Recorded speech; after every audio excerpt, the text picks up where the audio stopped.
You hear me now? It says now it's coming through. That's my bad. Yeah, my mixer, for whatever reason, it switched the device to just some glitched mess. So, sorry about that. I was saying, I'm designing a one-off session for D&D.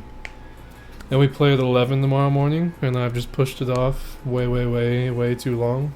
And I'm paying the price now, so... yeah, it's not great. And I'm just trying to find the healthy balance of what to throw at the team of people that are playing. If you want, I can give you like the basic rundown. I can probably do it pretty quick. Just the rough overall, if you want. I mean, you'll hear me probably talking about it, but...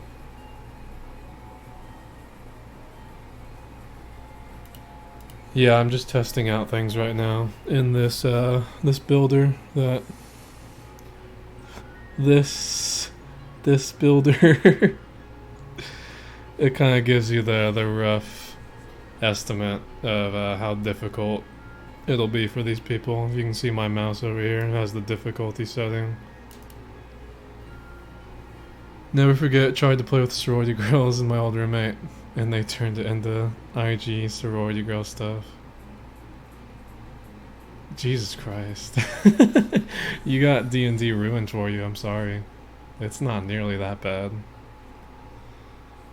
Yeah, I can give you the basic rundown. So this is a one-shot, so it's designed to be, we sit down and play one time and they beat it, and that's it. There's several books that kind of give you pre-written one-shots that can help guide you, or you can just follow to a T.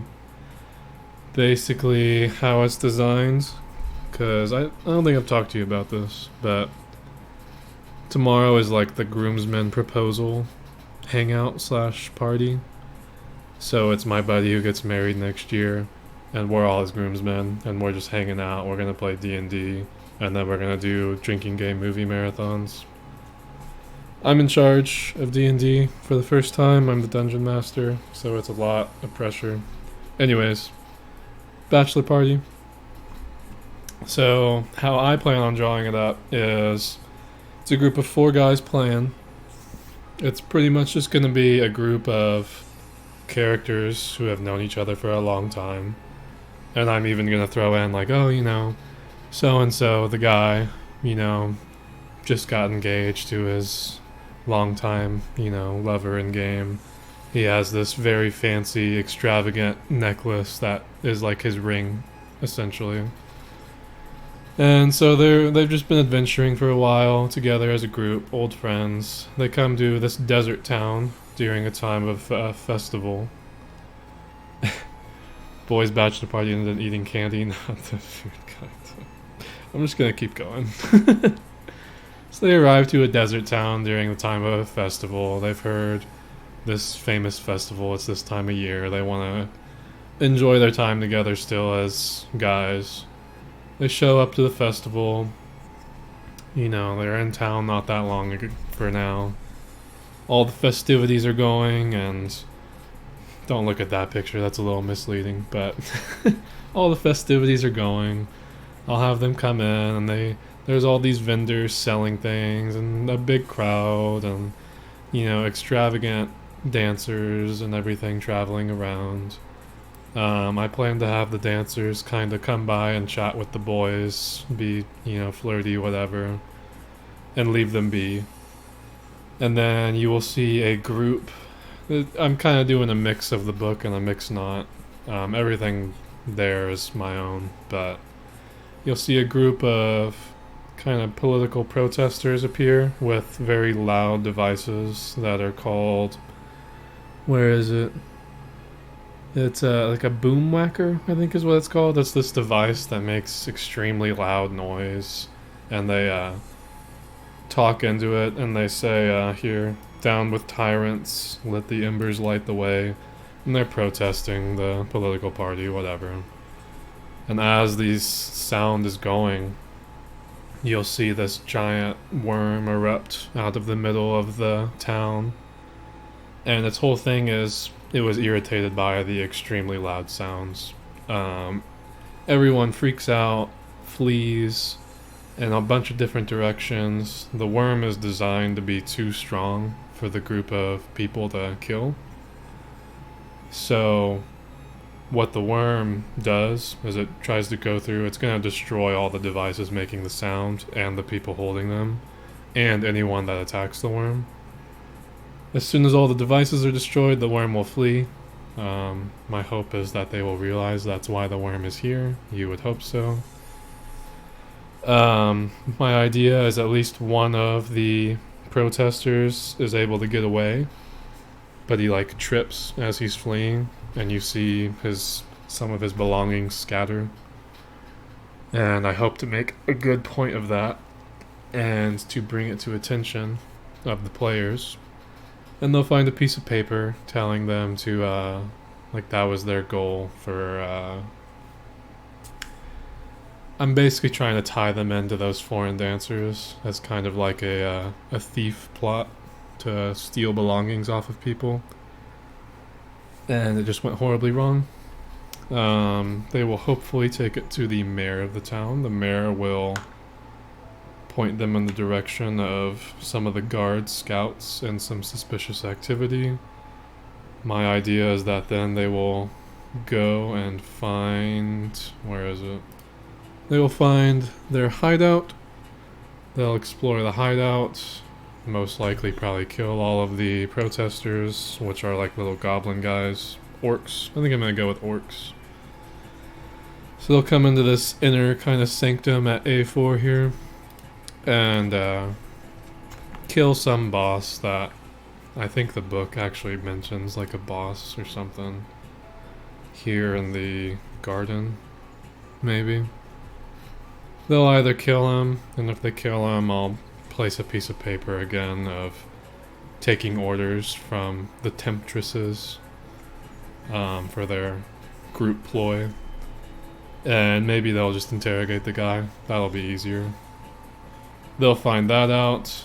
Then there's not any written dungeon for them to go to, so I'll have to make something. But my idea then is they go to the dungeon, they find all of the temptresses, which I'm actually designing to be a succubus. And I'm trying to figure out the right number of them right now. I want to have at least enough in the festival to match the players, so at least 4 in the festival. Maybe a 5th one as a leader. And then I'm trying to decide, this here's my encounter builder. I'm trying to decide how many to have in the dungeon itself.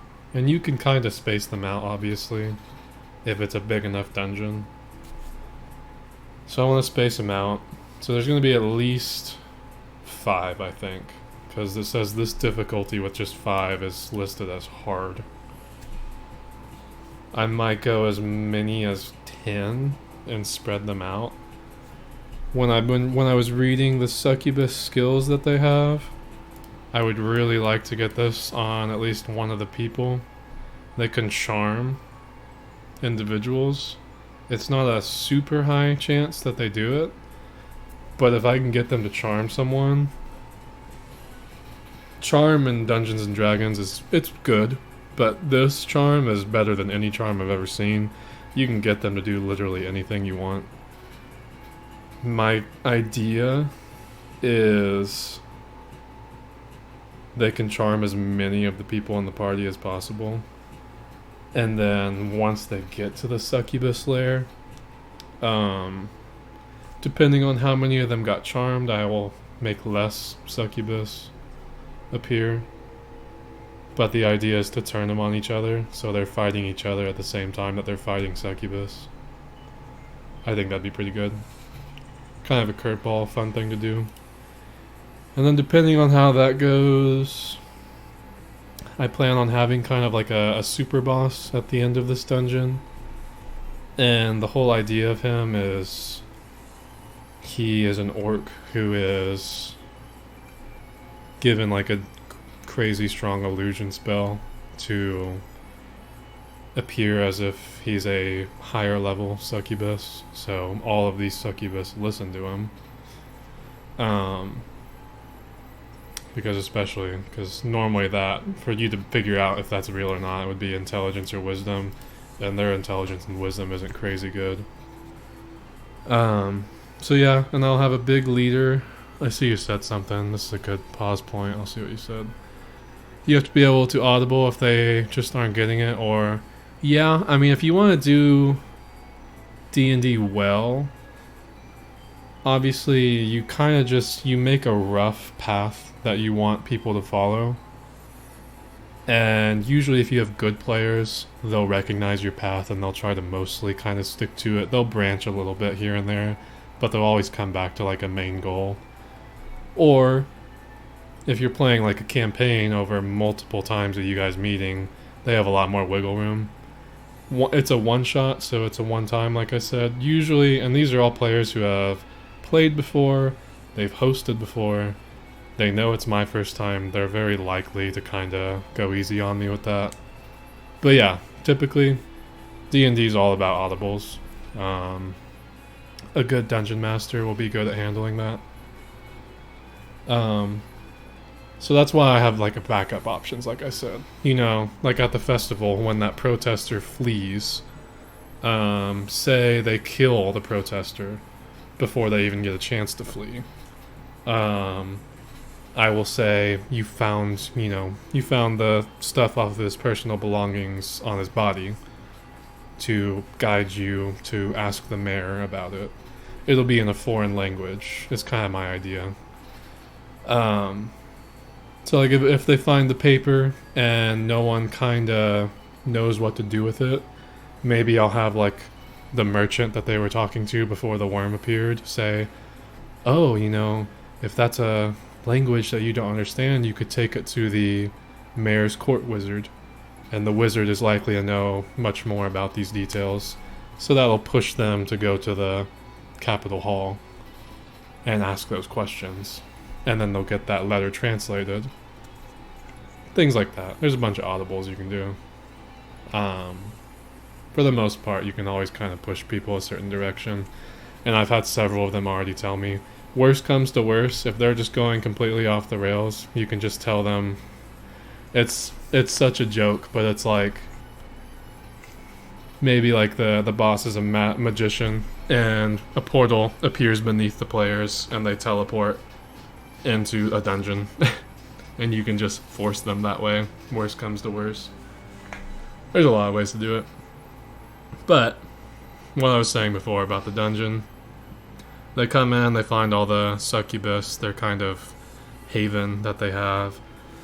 Depending on how many people get charmed, so that they can turn on each other, will change how many succubus I make appear. If no one gets charmed, I might be willing to put as many as like... It's telling me at... How many are we at here? That's 7. 7 is deadly. Yeah, I would probably not do more than 6. Has someone included AI with it yet? You guys play with maps and characters or just online? So, this is a group of people I've played with 2 of them a ton. One of them has been our dungeon master for years and years. I've only gotten to play with him as a player once. The other guy is my old roommate. I don't think you've ever met any of these guys. He's cool. I played with him tons and tons and tons. He became a dungeon master recently. The other guy is one of his close friends, older guy. Good friends with him though. I played with him once, but I've watched him play with my buddy in charge a few times. And then the last guy is the groom's brother. I've never played with him or anything.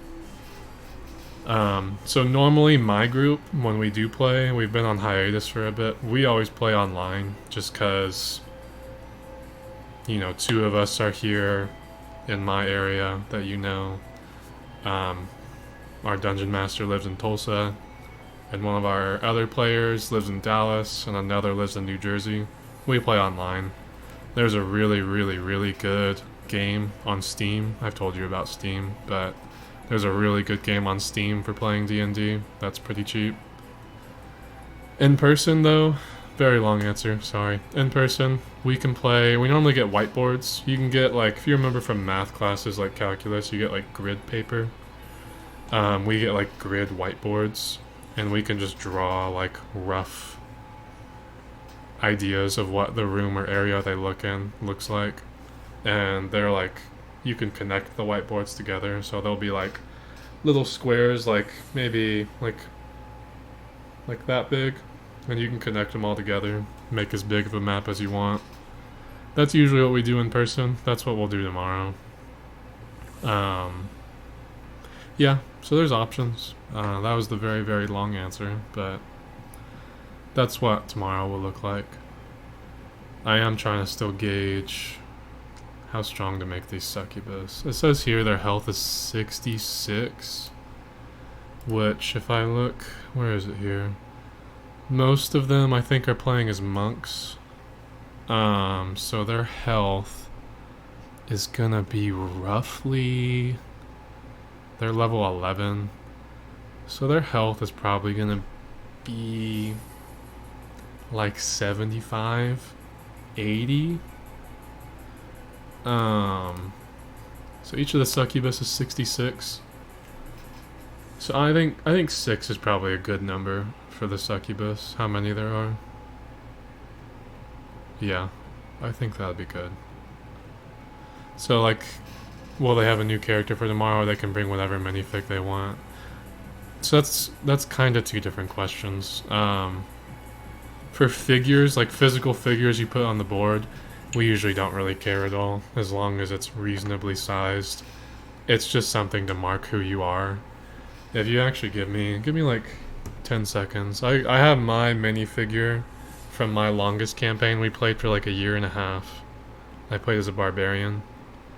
And I actually bought a replica of the minifigure I used from my buddy. I'll go get it real quick, I'll show you.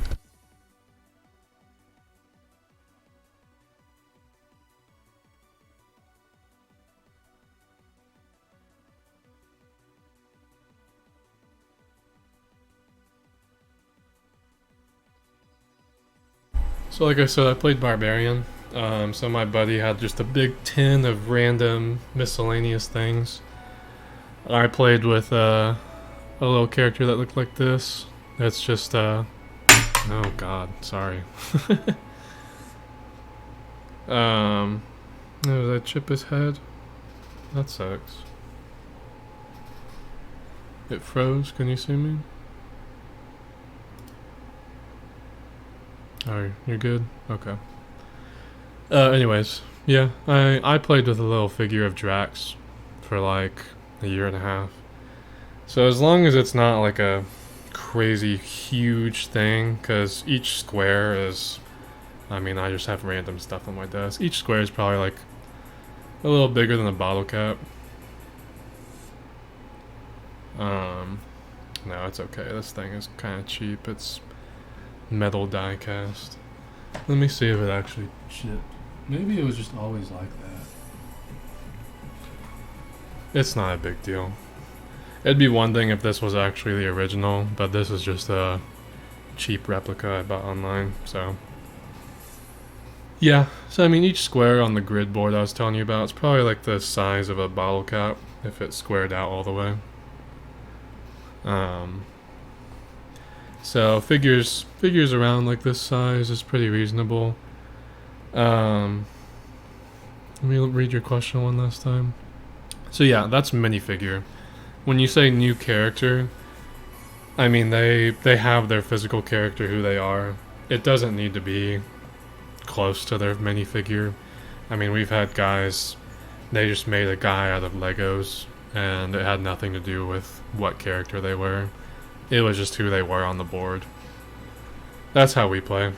The fun thing is, I mean, they do make official little things you can put on the board and use, like crazy fancy figures, which that's welcome if you have the money for it. But we were especially just all college students, and I mean, we knew what was on the board. It didn't have to actually look like it. I'm gonna probably bring tomorrow my little wooden frog thing I have, which is a little, it's big. Definitely, when you say this is a human on the board versus this, it's a little bigger. So, kind of what I was leading into with the succubus thing, they're gonna find all the succubus in their little haven or whatever. My idea is they clear that room, maybe they go rest or something, whatever. There's gonna be another room after it. This second room, they're gonna find the leader of the succubus, and he'll probably have like a couple like strong archmages in the room with him. And the idea is this is kind of the dumb part you get with D&D. The is that he's secretly both the leader of those orc protesters and the succubus. He uses an illusion spell, and he has been a very strong one, to appear as a succubus leader, and he's fooled all the succubus. I think that'll be fun. So he's got kind of both factions under his control. And the idea, it's a running joke with my D&D group, that all my characters I ever play are in love to death with frogs, and everyone knows it that I play with. Because I also love frogs in real life. But the idea, they meet the leader, maybe they do, maybe they don't figure out if he's actually a succubus or not. Either way, I kind of plan to have him kind of open like a, kind of think like Colosseum, like open a giant gate, and you'll see a giant kind of frog walk into the room. The fun idea I have with that, if I can pull it up, let's remember what page this is, 286. The fun idea I have is the classic go-to boss in D&D, like a tougher boss, is a dragon. There's several dragon types when I was reading earlier that have the ability, here's one that has it. I can't really highlight on here, but you can see my mouse. They have changed shape, which fully changes what creature they look like into whatever they're thinking of. So my idea is to kind of fool the party into a false sense of security of, oh, you know, they all know me. They're like, oh, it's funny, like, you know, Hunter threw a giant frog at us. And then maybe someone attacks the frog, or he finally changes shape into a powerful dragon. And then now the party is facing a giant dragon plus maybe 2 to like 4 powerful wizards at the same time. And I think it'd be fun. It's a fun curveball to throw at them, because I know they all expect me to throw frogs in here, which I planned on it, but I think that'd be a fun kind of curveball. And it kind of goes in line, I forgot to mention it earlier, but the idea is during the festival, during the worm attack, when everyone's fleeing, that the exotic dancers, who were actually the succubi, they bump into the party, and they actually take our groom's engagement necklace off of him, the very, very fancy, extravagant necklace. And they don't realize it until after the worm disappears. That's kind of the idea. Sounds way better than the attempt of a DM we had in college. I appreciate it.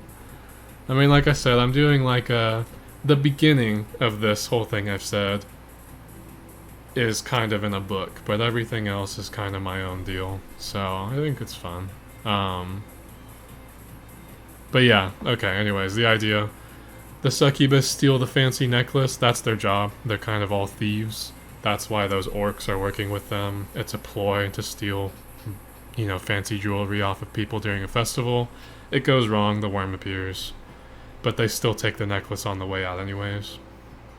The necklace goes to the leader of the succubi, which is secretly also the leader of the orcs.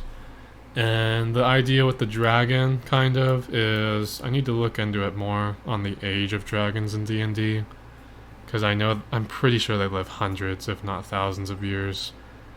My idea was this is a dragon the guy has raised from birth. That's why the dragon is so close to him. I think it's going to be too old for that to be true, so I think I'm going to instead make it like it's a lineage of famous thieves, and the dragon loved being with them because of that, because just like other fantasy stuff, dragons love treasure. So, and we'll say so does this guy and all of his ancestors. So I feel like they tie in together well, you know?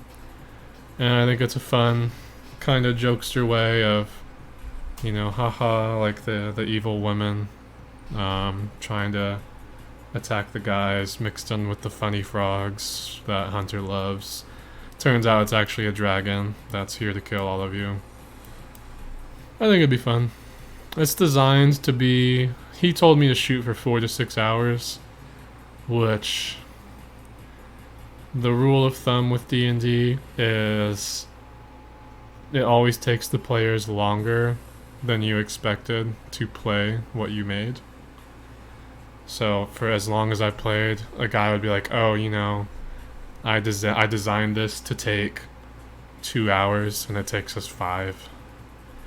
I'm hoping...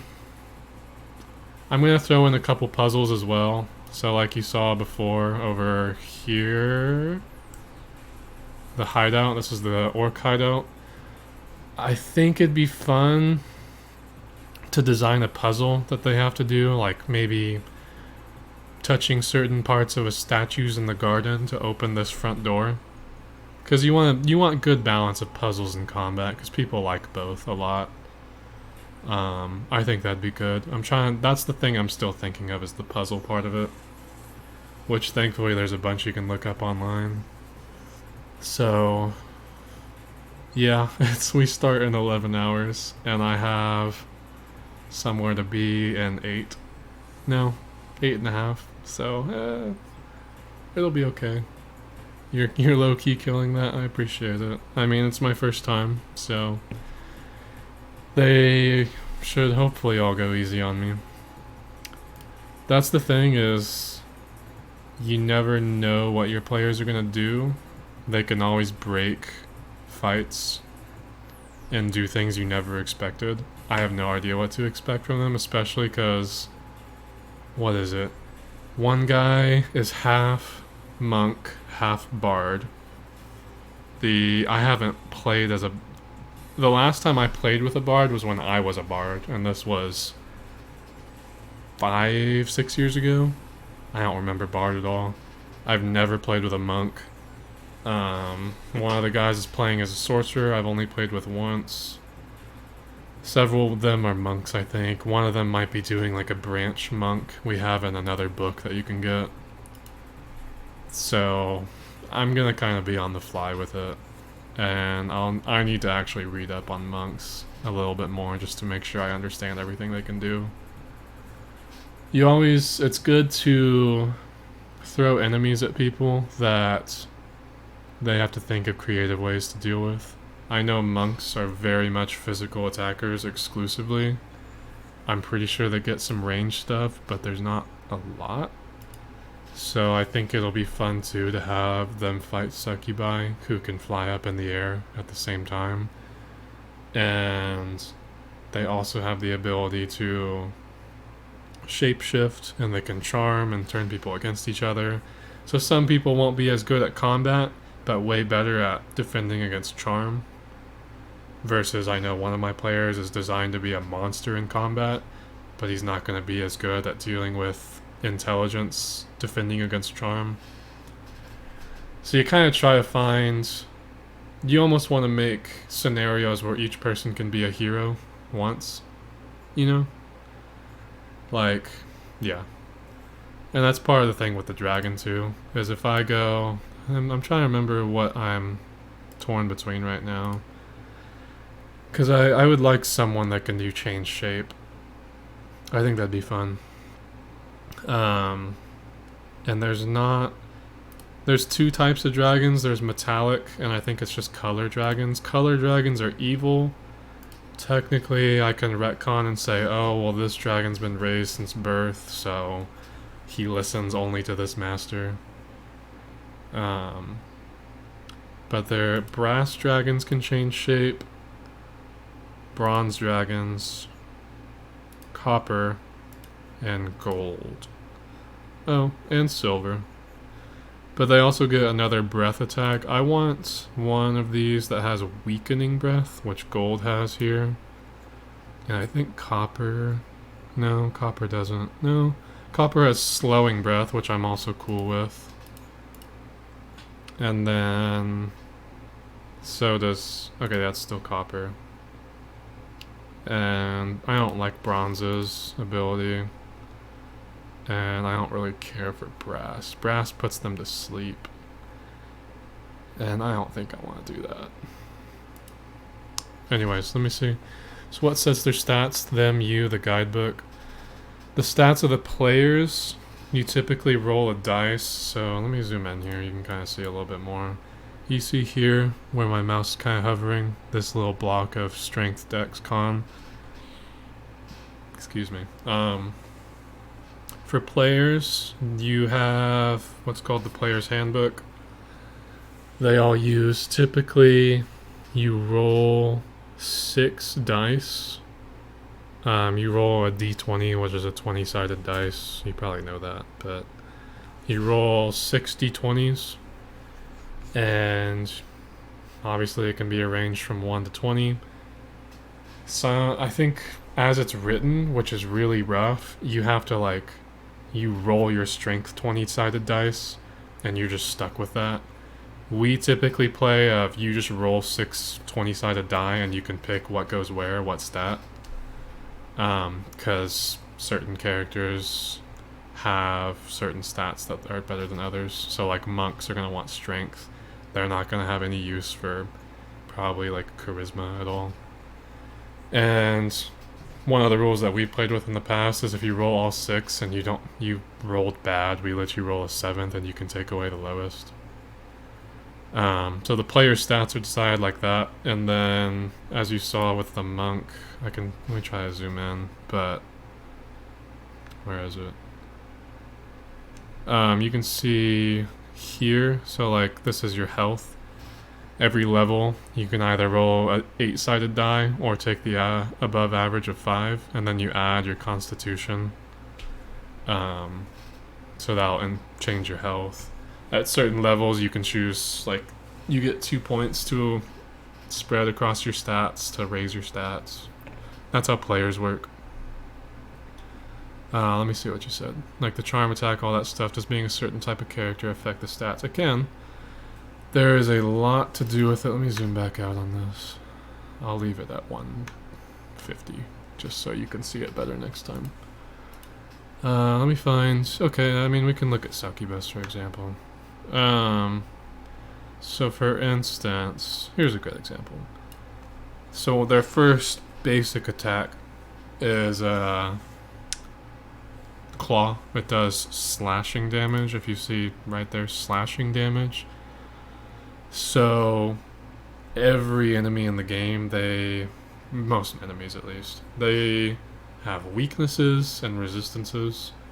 You can see here, for instance, Succubi, they resist... oh, is it on the dragon? How did it get stuck on that? No, it shows here on my preview page. We're on the Succubus. Do you see that?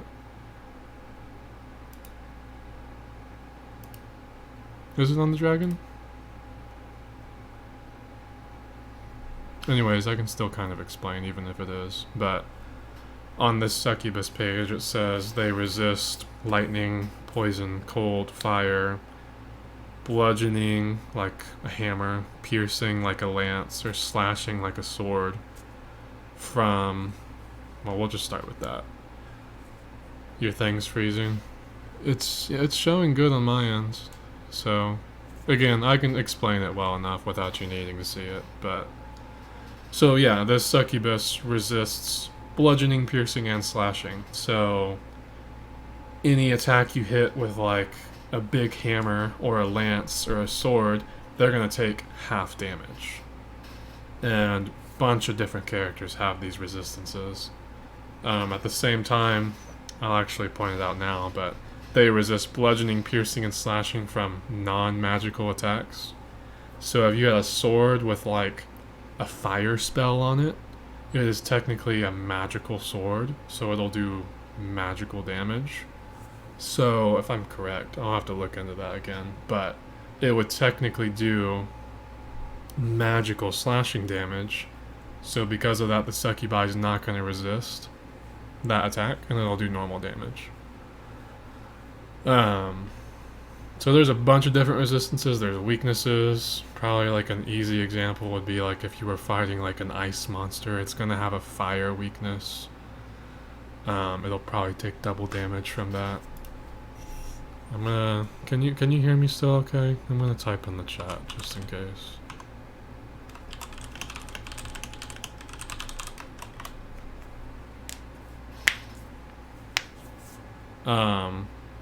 So yeah, there's, and pretty much every enemy in the game has stuff like this. I mean, for an example, let me type in Ice Toad. Oh, well, that one's, I need a account to view that one. Yes, your thing is freezing. Okay, no worries.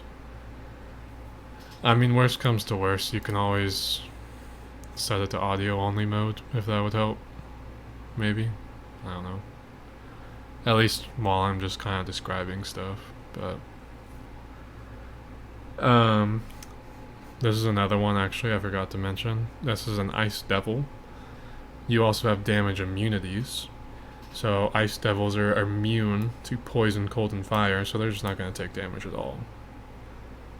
And then there's conditions as well. Think Pokemon comparison, like paralysis, sleep, you know, poison.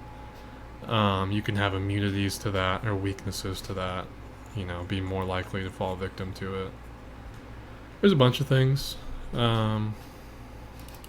So they really, the game, and these are all just things that are released as is, or in additional books that you can add on. So you can always add whatever you want. I mean, that's just called homebrew, and we mostly play homebrew in my group. So you just kind of make whatever enemies you want, and you make the stats. And you can base it on stuff. Tons of people online and on Reddit, they make their own enemies you can use. I'm actually looking for like a sorcerer or wizard right now. And I'm trying to think of a good one. I want like a strong wizard, but not something that's like gonna overwhelm them. These are all not letting me use them, but oh, here's the CR. So this CR is your combat rating, and it's basically equal to the level of the player. So like Succubus is a rating of 4, my players are level 11. So I think for a normal fight, you want to have the enemy's rating equal the total of the player's rating, if I'm correct. Yeah, I think that's a good way to put it. So I have 6 level 4s. That's a level 24 total. They're fighting a group of 4 that are 11, so it's a 44 total. It's still listed as hard because there's more enemies than there are players. They can kind of gang up on people, especially if they're going to have someone charmed. Then it's going to be completely different. I will definitely cut out Succubus if we charm several people, because the goal of a good dungeon master, you don't want to kill your players, but you want to put the fear of death into them, is what our friend would always say. He's like, I want you to think that you're right on the brink. I want to knock you unconscious. Maybe if you're being dumb, you know, you're just dead. But a smart person just wants to have, you know, the fear of death put into him. And then they bounce back, and they feel like they toppled this great, powerful fight, you know. That's always the goal. So that's kind of what you shoot for. Yeah, like I was saying, the end fight is going to be against a boss who's secretly an orc. I might make him like a powerful wizard. Maybe he's the one who put the spell on himself to appear as a succubus. Maybe if I make him just a good melee guy, he had someone else put the spell on him. Powerful wizard, he paid him. And yeah, he'll have a frog that's actually a dragon. Dragon fights the party. The dragon is supposed to be a pretty tough fight for him. I actually want to make sure. I need to decide on what dragon I'm doing. I don't think I'm going to do a brass dragon. I don't like the fire breath. I'm not crazy about the repulsion breath. This one has slowing breath, which I think would be pretty nice. Because it'll make the players move half as fast. And especially because they're monks. Monks are designed to do multiple attacks in a turn. It also says they can't make more than one attack on a turn. That would be really good to screw them up. Although that's an ancient dragon. Ancient is too high of a level. Probably do an adult copper dragon. So their speed would be half. They can't attack more than once. And it lasts for a minute. So one turn takes 6 seconds. So that would last 10 turns. Yeah, adult copper dragon might be a good choice. And he has acid breath also. And he has all the normal dragon type attacks. It's not bad.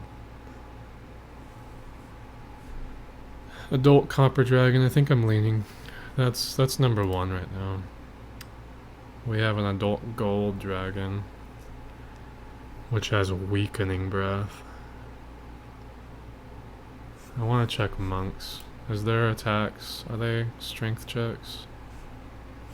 So like I said, there's a bunch of different stats. Every character really. When they attack a certain way, they have to use one of their abilities. Not abilities, stats. Physical fighters, it's almost always a strength check. I assume that's what it is for monks.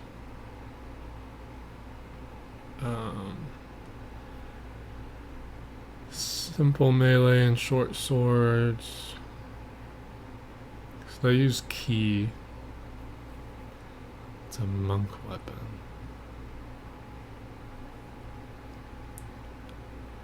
You can spend unarmed strikes. Unarmed strikes should be attack.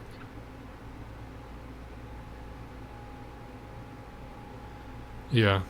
So that's the very long explanation of D&D and this one shot as a combo. Hopefully you're still there, but let me know if you are, because maybe you didn't hear me before when I said audio only mode helps a lot if you're having connection problems. And if you don't hear me, I'll probably type it in chat for you. But yeah, I'm just trying to figure out monks. Let me look it up. Do monk attacks use strength? Monks apply their strength or dex modifier to their damage rolls. Okay. Weakening breath gives them disadvantage on strength attack rolls, checks, and saving throws. You hear cleaning your cup? Alright.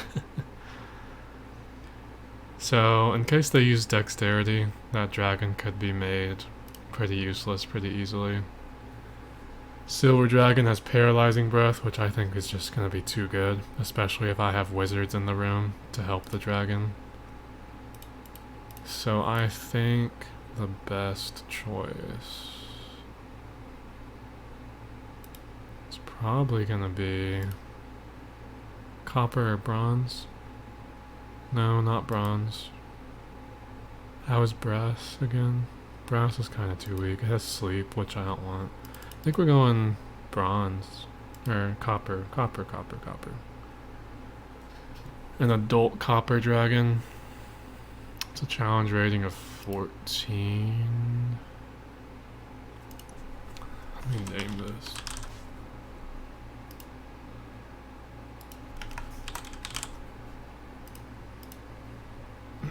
Can I make a new one? I can't. Cool. This is nice. What did I say it was? Brass dragon? Copper dragon. Adult copper dragon. Copper dragon. And it's my party of 4 level 11 people. So it already puts him at a hard fight against an adult copper dragon.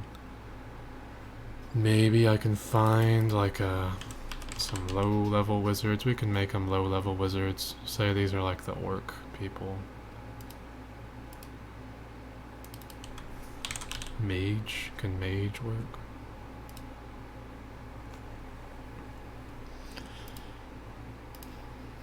Just give me a mage that I don't have to have an account for.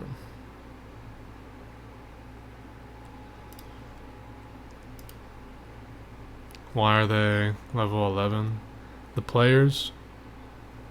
Yeah, because it's a one-off game. I pretty much told them, hey, all of you are going to be this level. Make your character accordingly.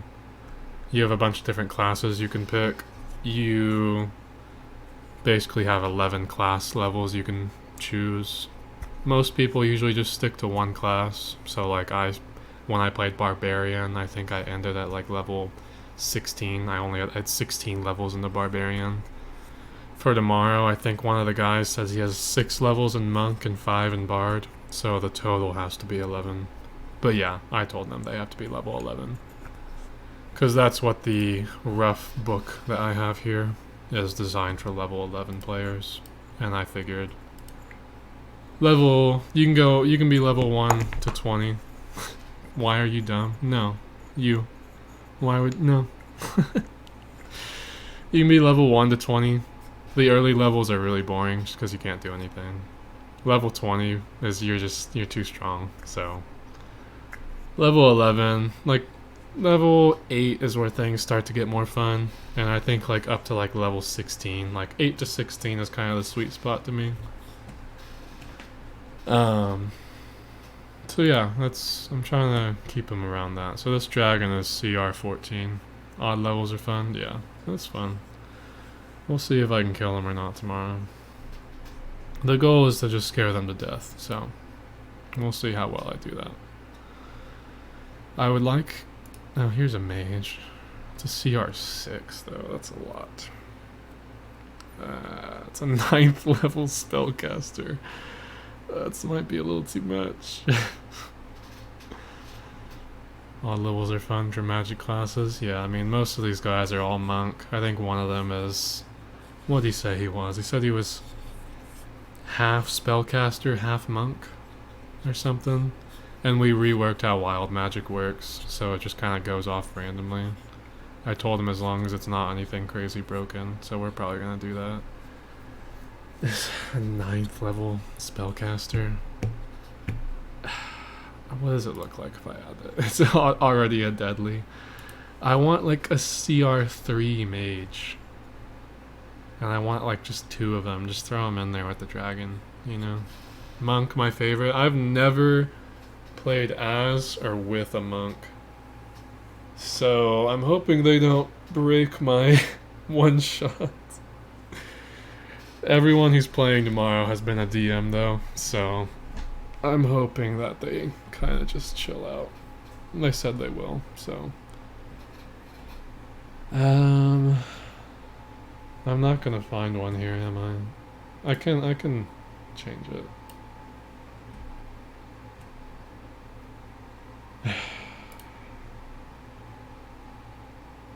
Drow Mage? No, it's in the monster manual. I have the monster manual. Just give me a code to redeem, man. Don't make me get my book out and have to run the numbers myself. Come on.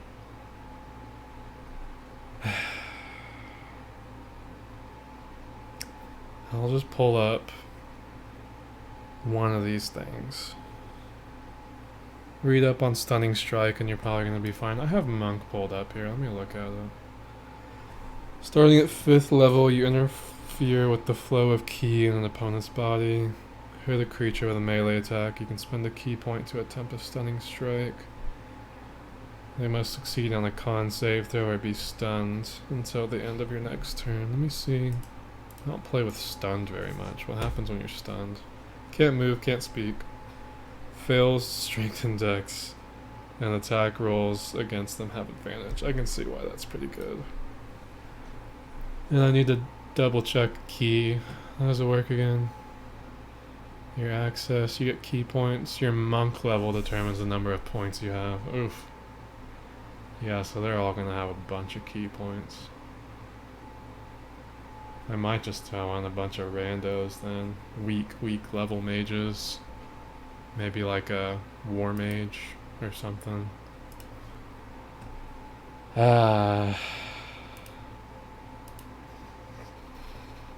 Stun is OP paralysis, that's what it looks like. Yeah.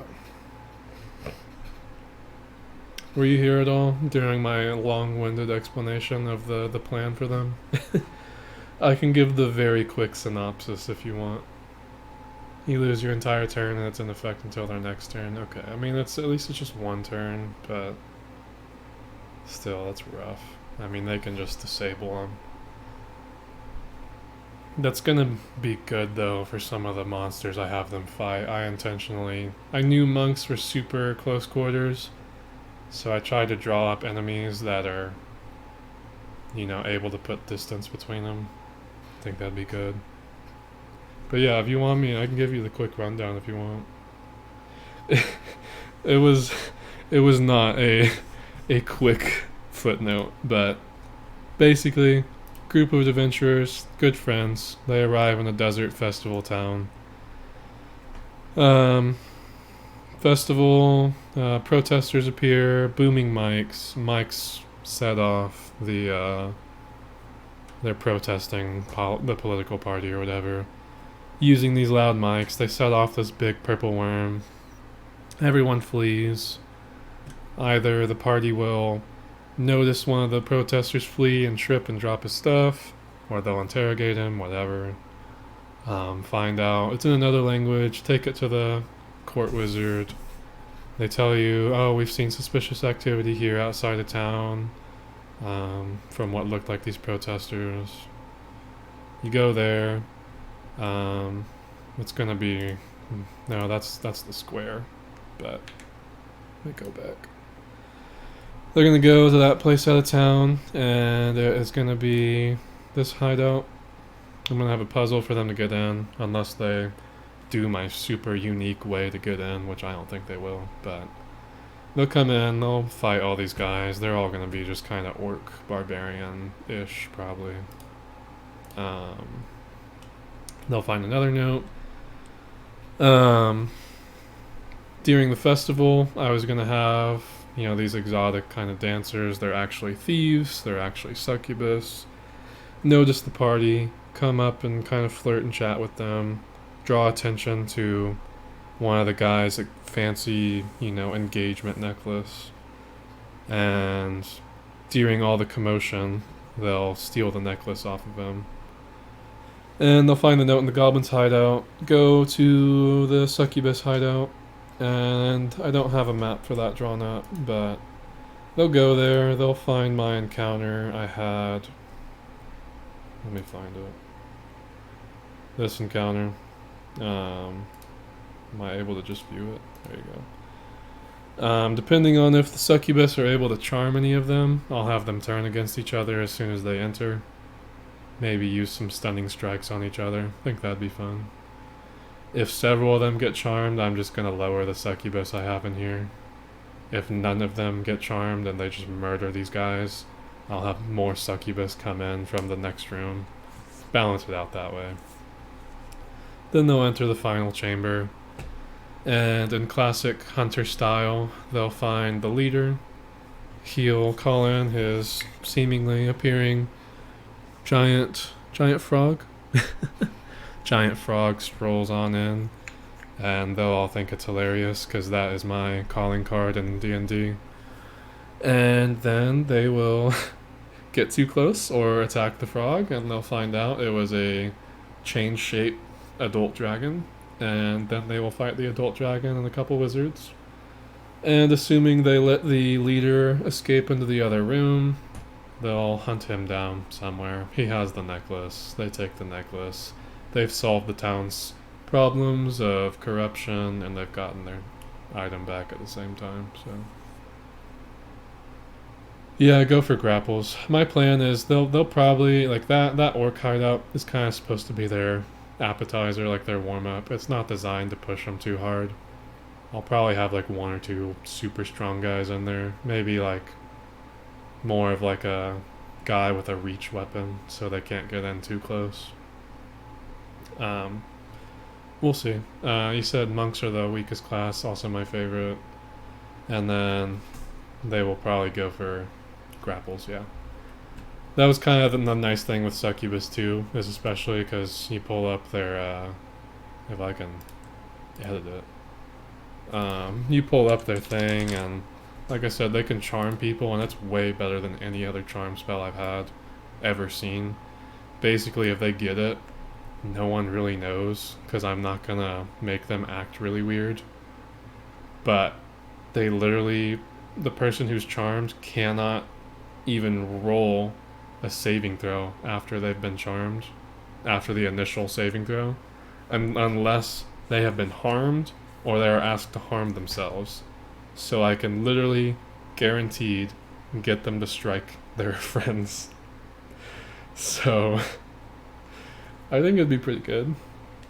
And maybe if I can push my luck a little bit and they come in, and I'll have the succubus still in their exotic dancer look, and if they've charmed someone, I can get them to walk up to the guy and use the draining kiss skill and just absolutely destroy him with psychic damage. Put the little fear of life into him a bit, you know? And probably the best way to do it, they walk in and they just see like the 4 succubus, but since they can also enter the ethereal plane, I can just put however many extra I want in the room in the ethereal plane, and they just can't see them. So I can kind of get away with things there. We'll see. There's a lot of ways to work with it. And yeah, the purple worm is designed to destroy all the sound making devices and just aim for those and anyone who attacks him. So he's supposed to be too strong for the players to kill reasonably in combat. So hopefully they don't try that.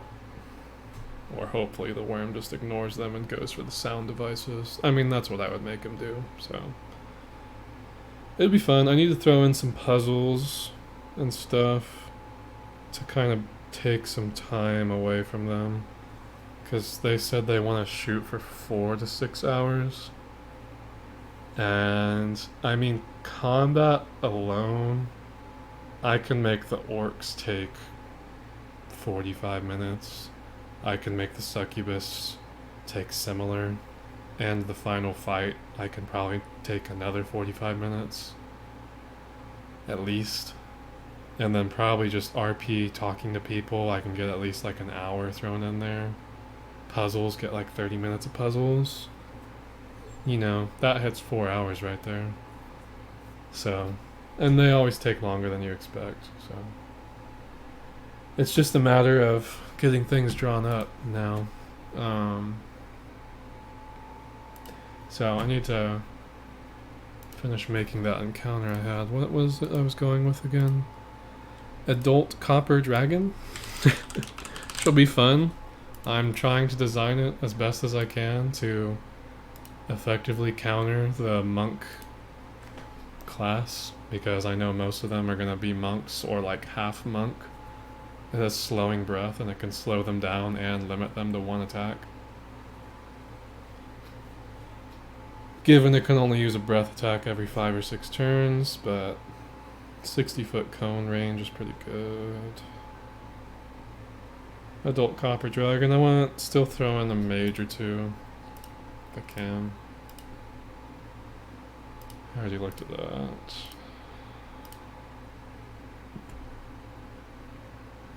Gonna check off it's movie night. Good luck, DM. Appreciate it. Thanks for hanging out. Hopefully Dungeons and Dragons sounds more fun than the rough people who showed you it last time.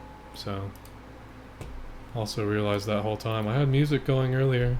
I completely forgot. I just paused. I feel dumb now. I was wondering why it felt so quiet.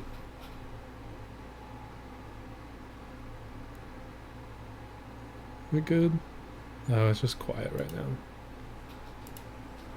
Okay. What is this?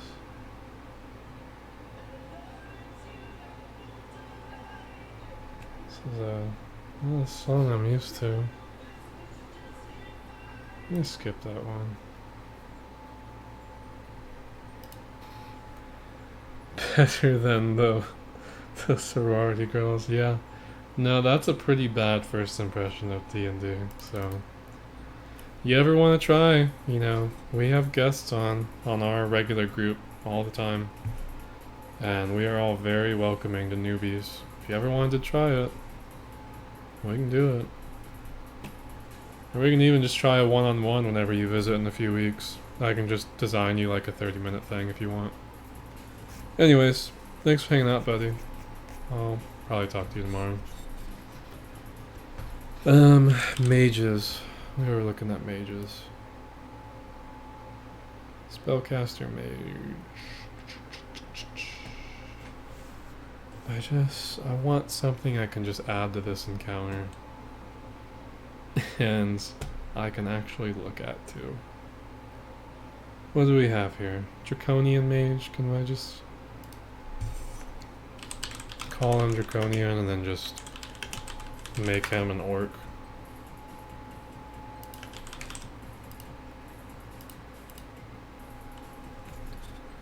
What's he got? Medium, 40 HP. These actions give like no info at all. Necrotic Ray. Let me look at these. What does Necrotic Ray do?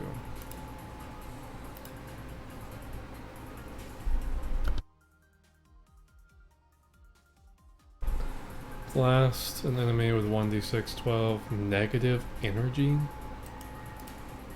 That is not a type I'm familiar with.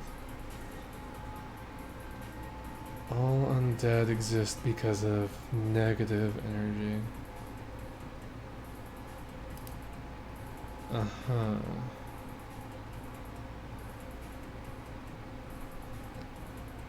Yeah, that's a little out there.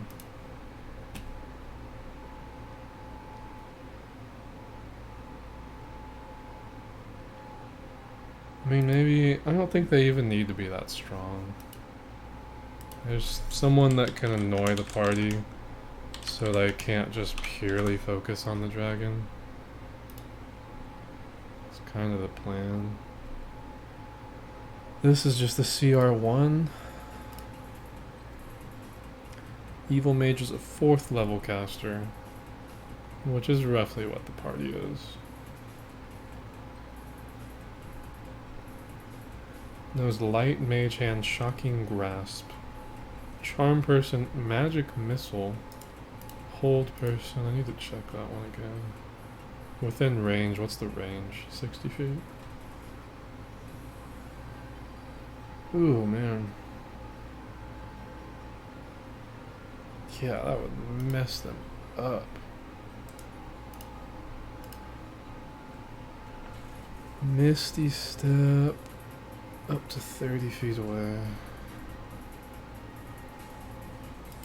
It might be... This might be a good stat block. Might be okay with that. They get Magic Missile, they can annoy them a bit. That's the goal, is to just annoy them. I might throw in 2 of them. Idea 2 that I might have, especially if they have Misty Step, I can get away with a lot more, is maybe just have like kind of 2 balconies in the room. That say there's a ladder that goes down behind the walls, so like reinforcements can come up and Misty Step away. Or in. So it's just another way to put in more backup soldiers if it's needed. Could be a good idea. I can see that. Okay. I might do that. I think that's a good. I only have 22 hit points though, but they're mostly monks.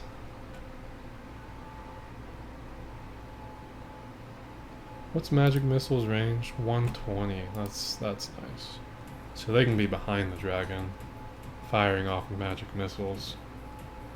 And they'll be out of the range of the breath attacks. And then hold person, they had to be pretty close though, right? Or it was 60 feet. So if any of them get too close, I can hold person them. But the evil mages are also squishy enough to get one shot by the sorcerer, or even the bard. If what's the range on Vicious Mockery again? Is it 120? It's 60. He'll have some spells too. I think the mage works. I'll put in 2 mages. It says it's deadly. Yeah, it is. It is for sure deadly.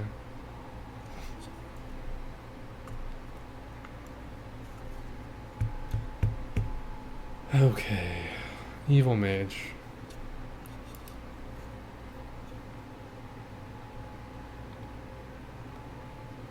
I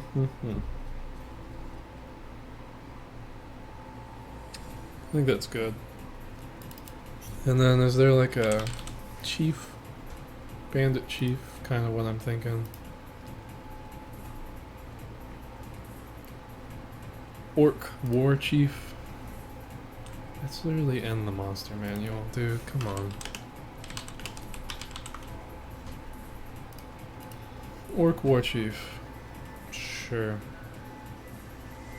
I mean, he's not even designed to be the tough guy, so. And he has a spear, it's got reach, right? Oh no, it doesn't, you can just throw it. Yeah, I can give him something with reach.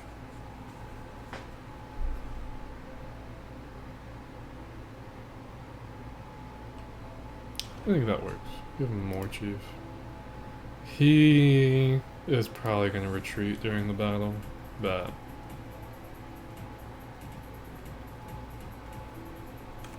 yeah. Yeah.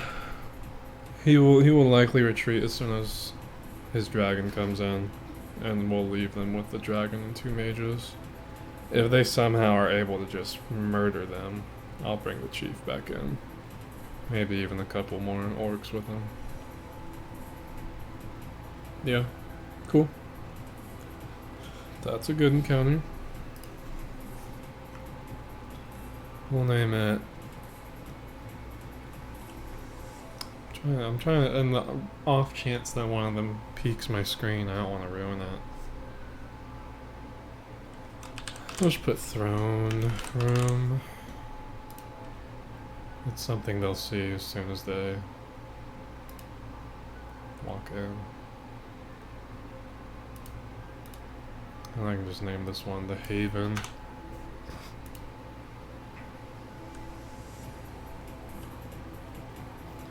Cool. Yeah. Okay.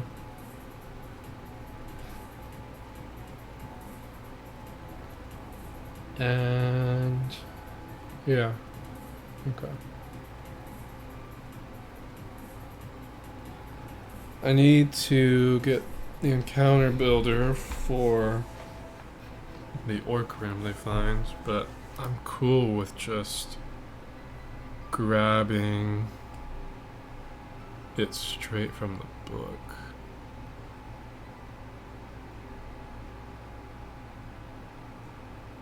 Obviously, it's just gonna kind of be an abandoned building. We're not gonna follow this book that much.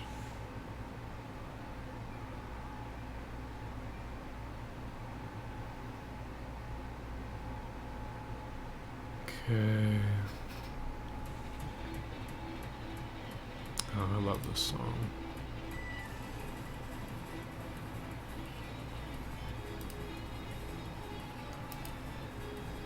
Hallway.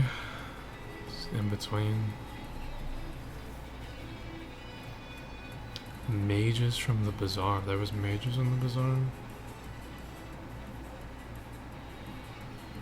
The mages from the bazaar. Where does this take me? No, it just shows mage.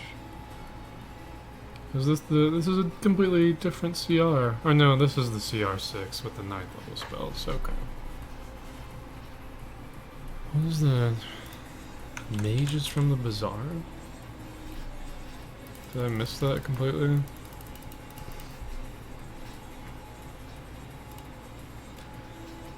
Okay, look at toast the curses of the character.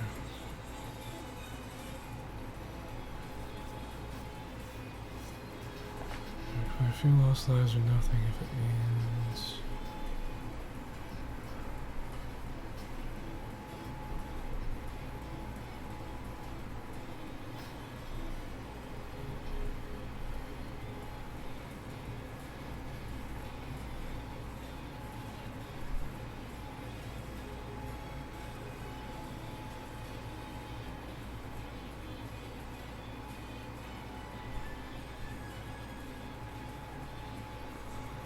Okay.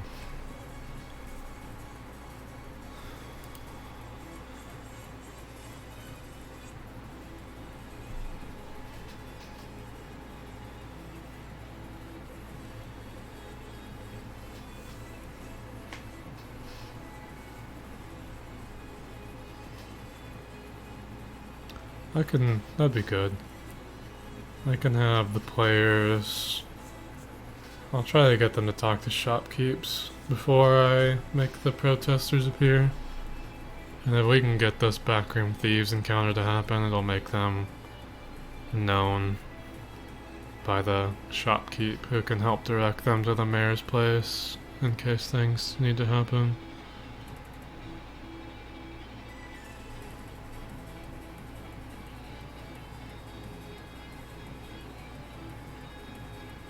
Okay. That fits in. I can do the backroom thieves bit here.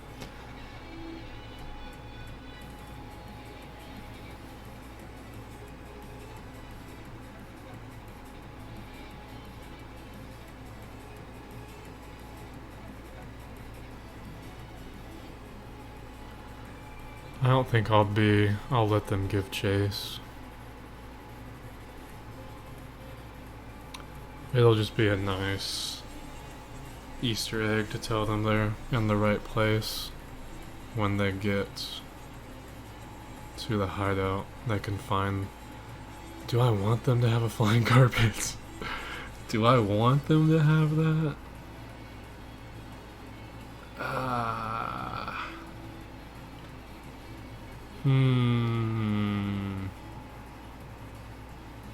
I can see that being abused very quickly.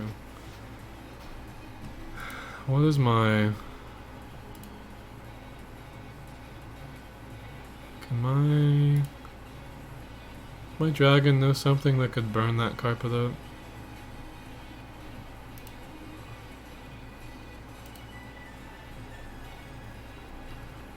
His acid breath, I could argue the carpet could get burnt up, but he's not gonna.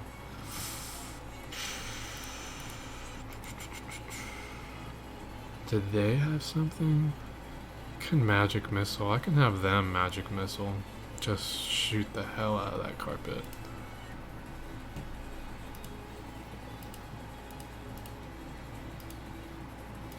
Yeah. Can do that.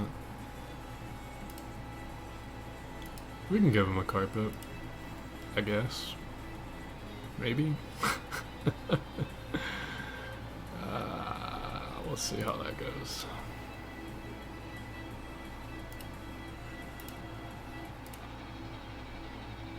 Monk. I can pull up Monk.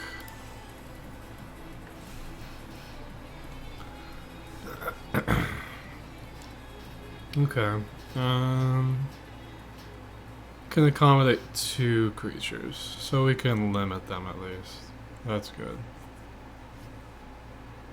It's a Carpet of Flying. It's a wondrous item. I don't want to give them a wondrous item.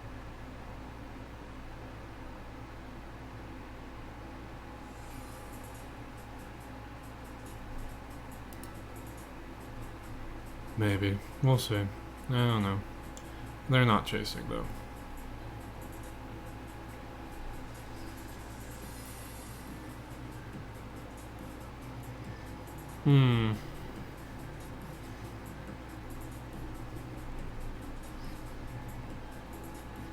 Oh, okay. No, that actually works a lot better. We have the worm attack, and instead of them dropping a note and fleeing, we can have this chase actually happen. That's not bad at all. And yeah, they can actually do the chase. That works out pretty well. Okay. Ashen Hair Mage.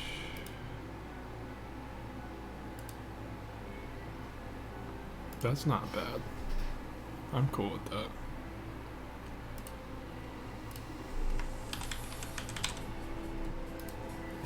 Bizarre. Purple Worm. That's a tough boy right there. There's no way that they're just gonna give me this. Air Mage. We'll just put 2 mages in. It's not actually gonna be what they fight, but...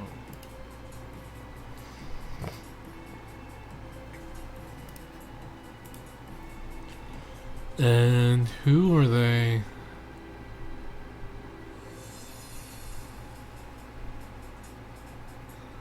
They're spies. Okay. 5 spies. We can do that. I'll throw 5 spies in.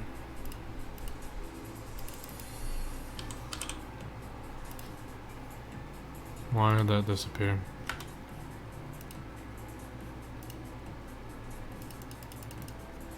It's a deadly, the spies. These are weak little guys though, aren't they? CR1, yeah, they're fine. Yeah, just so I have the stat block easily accessible, be good. And having a weaker mage is a good way to lead into them finding mages in the final battle.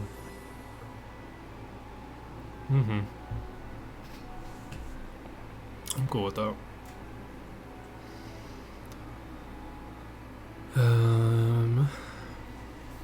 Yeah, spies. Okay, they have masks on. And yeah, isn't it again?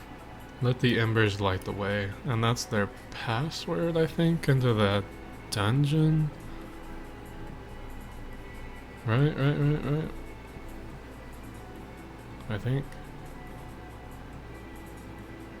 Let the embers light the way, but they also need the mask on.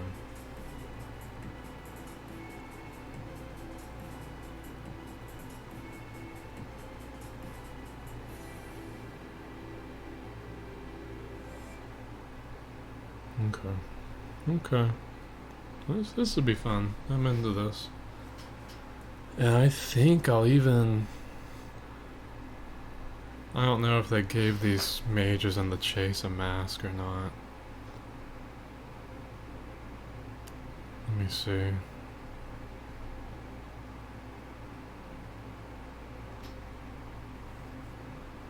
They shook down the local merchants earlier in the day.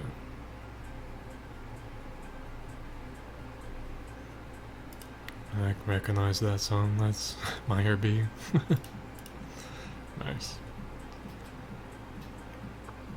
Did this happen? What was the guy's name again? I'm bad with these names, man. Emod. There it was. They shook down the merchant.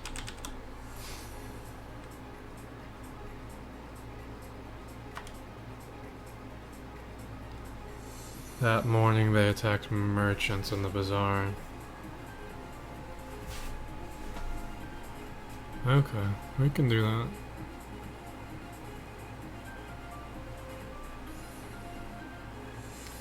What item can I say they were looking for? I can just say it was like the magic jewelry shop, magical enchanted item area.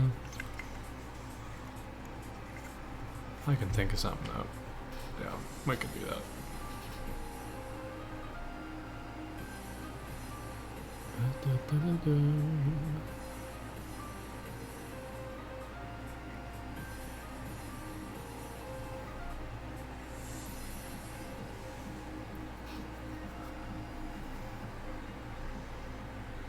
It's coming together. I can see how everything's gonna work here.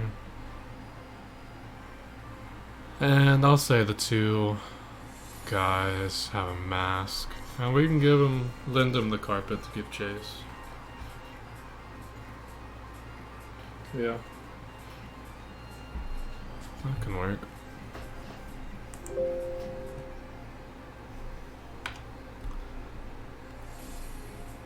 Can do that.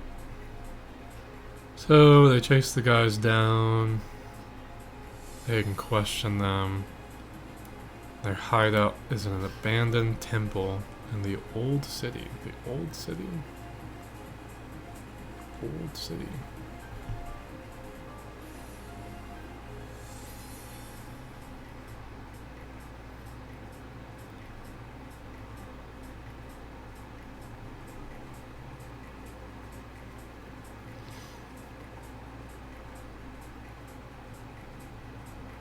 Samoa.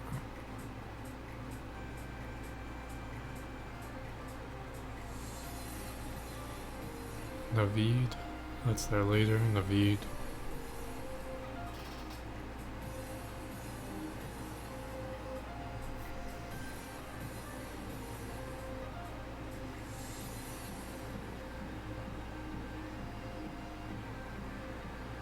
And if they don't give chase, they can find them still anyways. Good, good, good. Excellent. We're not doing that. We're not doing that.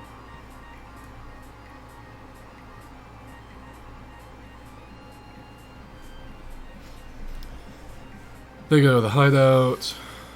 They... Encounters.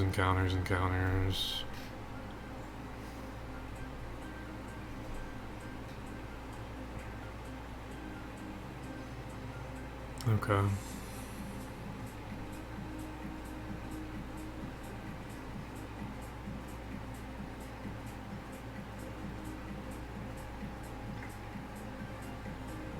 I want to throw a puzzle in there.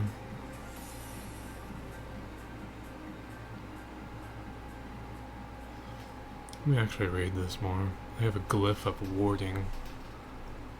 The wind catcher. What is this? A sand green wind catcher. What is a wind catcher?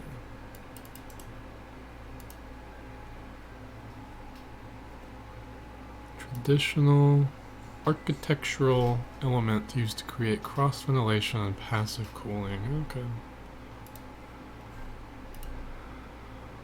Rises from the temple's roof and directs cool air through the building. A character can climb the temple's walls and the tower's interior with a successful 14 athletics check. Ooh. Etched onto the south side of the wind catcher's interior. Jesus.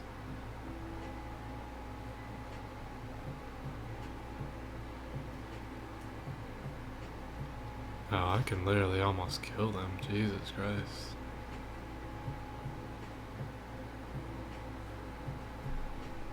They plummet 40 feet to area A2. Ooh. Ooh, ooh, ooh.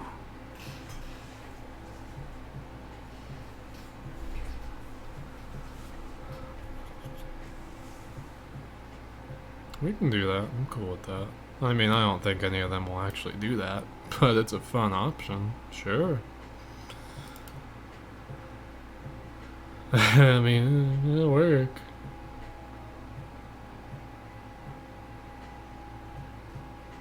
And whoever takes that fall is just beaten up. Be good to give them a tough time. So they get through A1, they get into A2.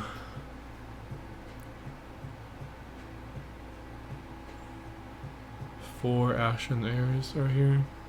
Ashen Heirs. A guard near the door. Two more playing cards and then an assassin.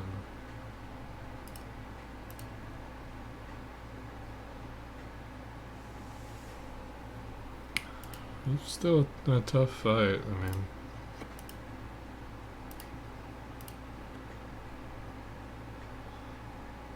They're gonna be fighting 3 CR3s and a CR8.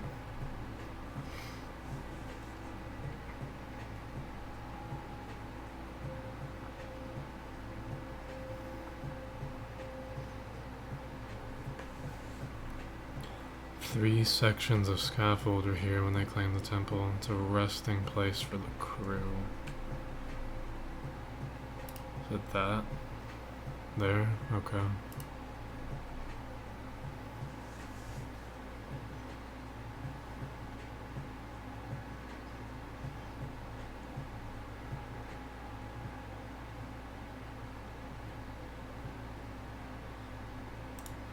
What is this?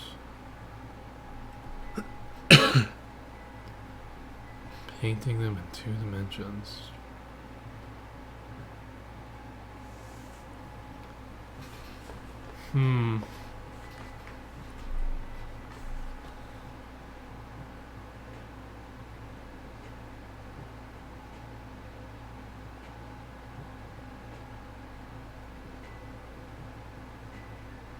That could be a fun item. I'll give them that.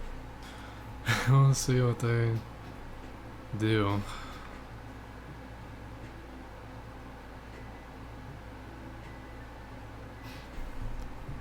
Okay. Let's do that, sure. If both mages from the bazaar escaped, one is there. Okay. We can make them fight a mage if they got away. That's fine. And then they get to the garden. I can follow this one shot quite a bit of the way through. Cut out some of the details, but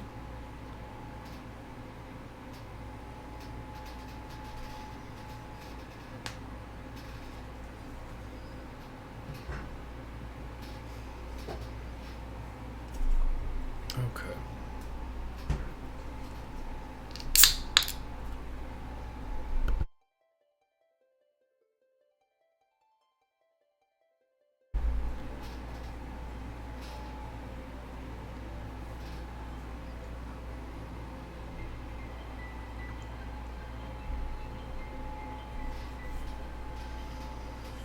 Naveed is a large elemental. Jesus Christ. What's his CR? Where is it? Hello? CR? Am I done? There it is. CR 11. It's a pretty tough fight.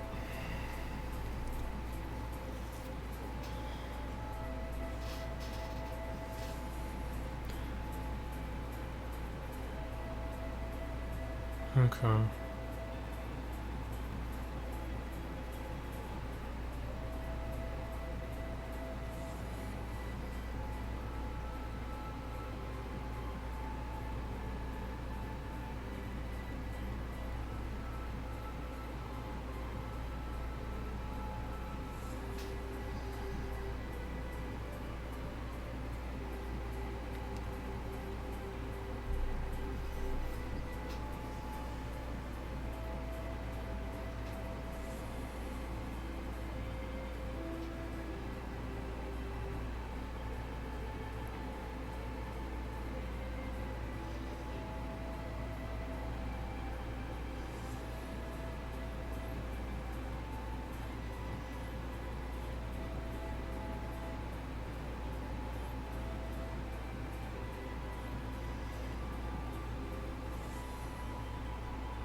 We can play all this in. I can actually just have this go along with it.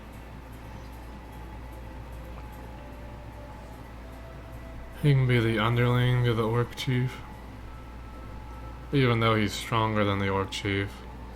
But he's just using the Orc Chief to get his family back. Hence that carpet chase. That works. I can do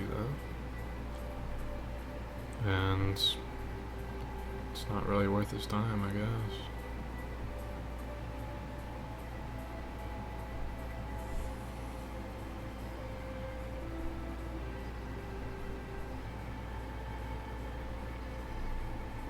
Interesting.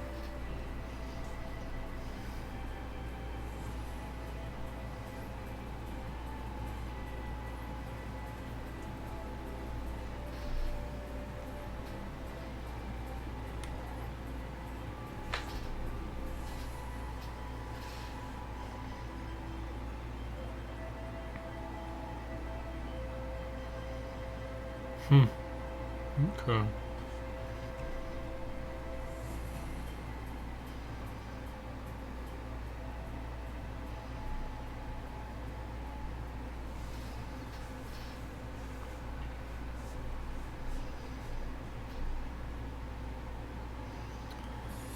We will skip all this, and that is where I think it truly... We will not be going any further than this genie encounter. And then... if they talk to him, he'll probably just give up. Yeah, because he'll be indifferent. He'll either have his cousin, make it his brother. He'll either have his brother or the party will have brought them his brother. And then he'll be indifferent. He'll just give up the chief. And then they will have desire to go there. And that'll be the last encounter. Not bad. Okay. And yeah, I mean, I like that. That's good. That works. I saved this, right? I did not save him. He will save him though. And then we have a mage. We have the mage already. It's a CR6. We can have them fight him. They can fight one mage. And they're smart enough that they won't even fight him. So, or if they will, they'll figure out real fast what to do.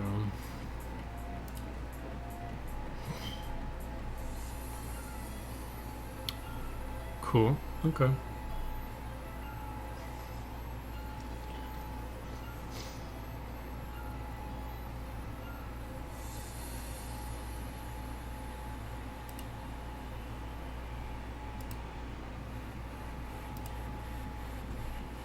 And we have our dragon.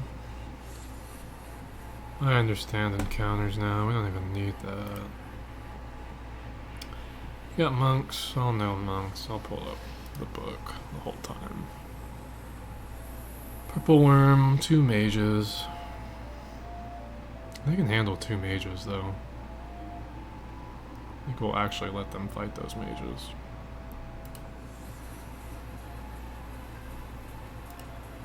And then those will be spies. Yeah, I'm cool with that.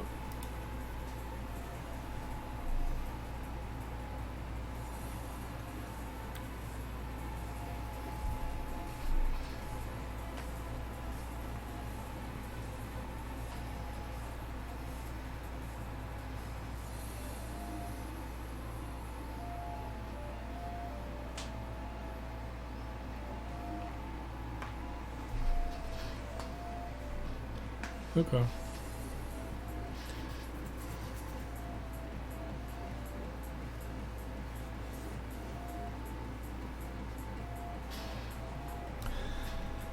I have that. He's an Afriti. It does just, okay, that's good, it just pulls it up. Can I make a new encounter builder for them? I should be able to. A Freety? And a mage, we said.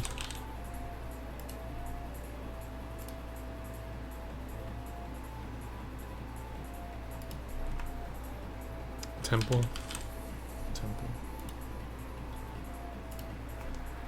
What was the... Hold up. We had a veteran.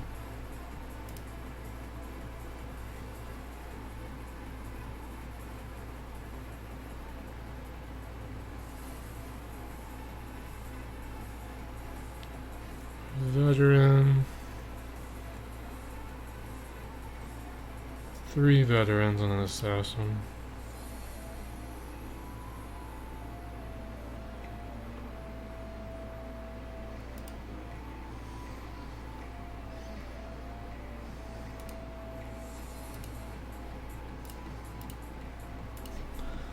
I want to make sure this is all divided up properly. They will be A4.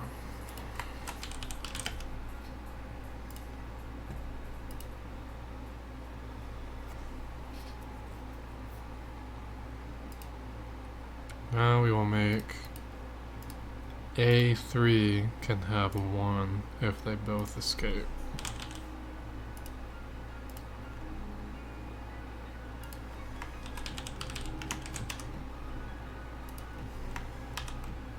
Do I have notes?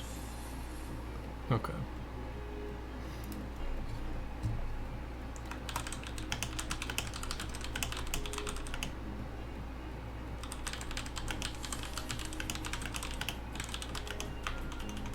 What is it? Carpet of Flying? That's what it is. Where is it? Carpet of Flying, Carpet of Flying. Carpet of Flying.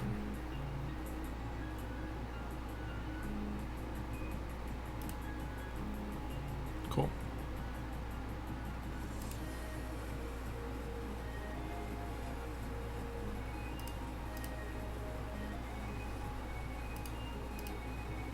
Come on. Let me edit.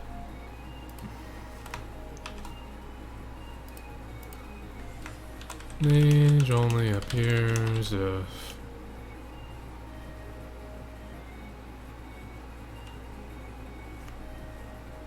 one or both mages, thieves, escaped.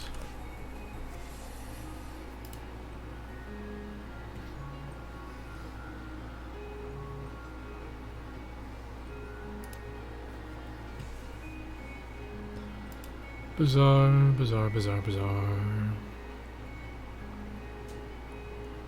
2 mages will be there. I really need them to talk to that carpet guy.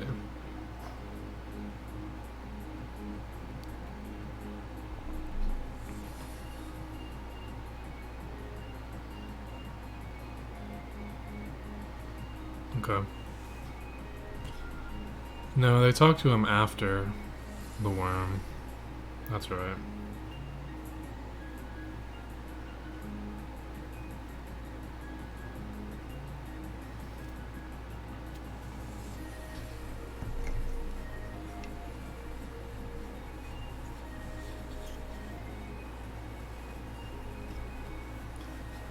I'm trying to think the best time for him to notice his necklace is gone. It'll be taken during the worm kerfuffle.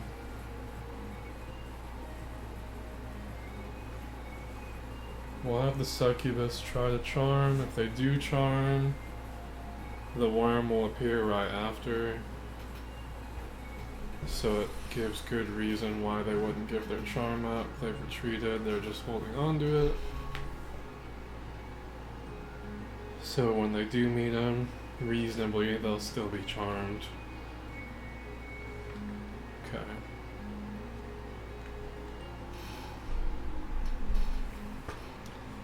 And then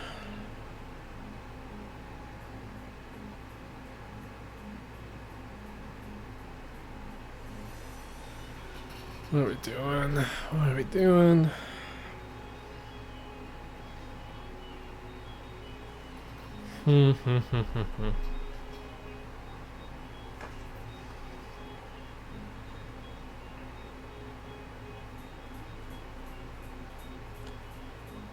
When does he lose it? We know when he loses it. When does he notice it?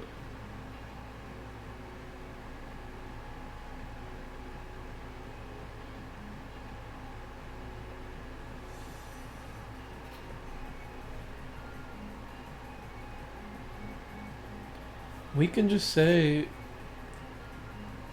if he's freaking out when we can have the shopkeep pointed out to him.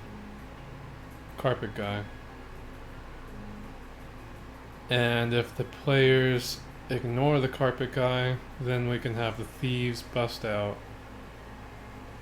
And then the shopkeep can yell after them, please, save my merchandise. They likely took the necklace that belongs to you as well. That should be enough for the players to agree to go for it.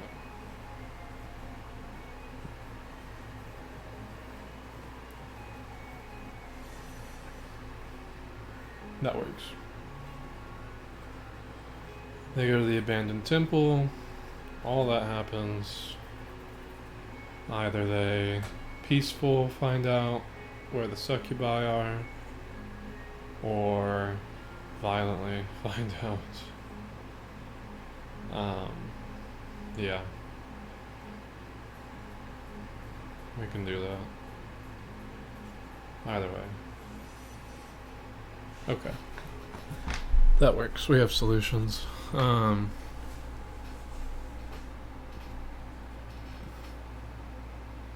they'll go to the final map, which I just need that final map. Okay, I need that final map. And then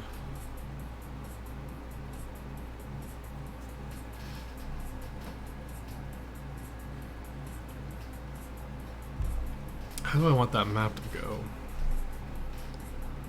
What building is it gonna be in? It's gonna have to be something with like where vagrants are, right? People not in society.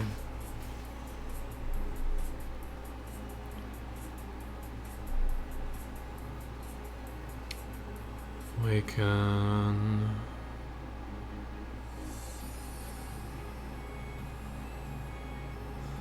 well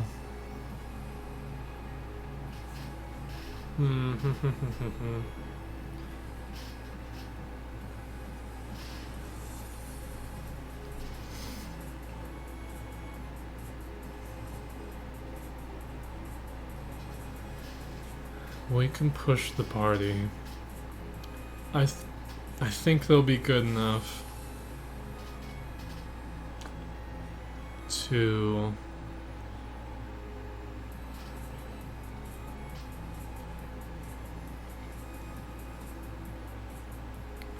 return the carpet. If they return the carpet and they somehow didn't see the note of where the succubi are, the shopkeep will direct them to the mayor. The mayor will tell them about going on stirrings outside of town. That'll work. Where do we want them to be? Where do succubus like to sit? 5e.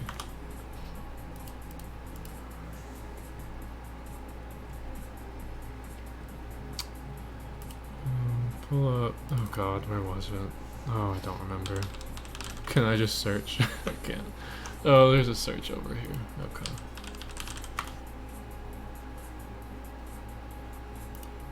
Succubus. Succubus.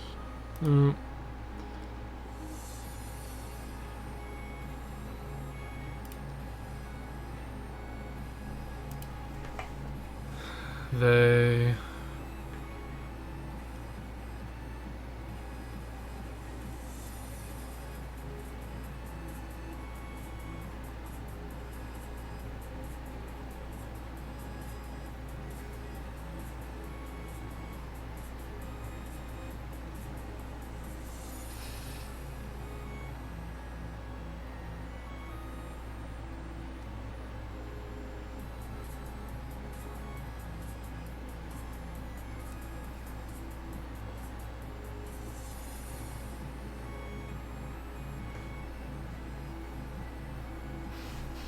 Let's look where. Don't delete that. Where do succubus live in 5e?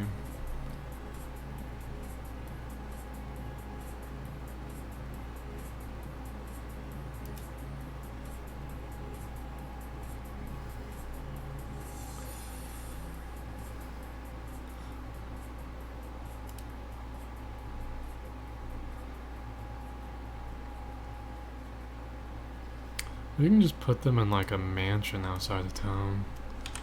Mansion map. 5e. Like a burned down mansion.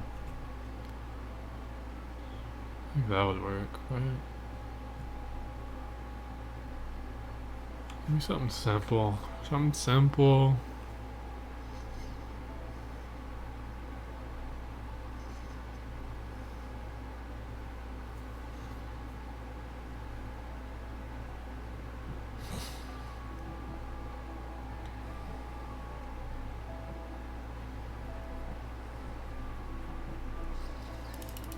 We have like a grand hall D&D map.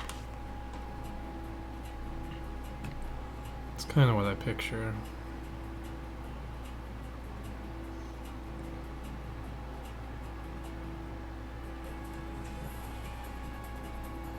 What song is this?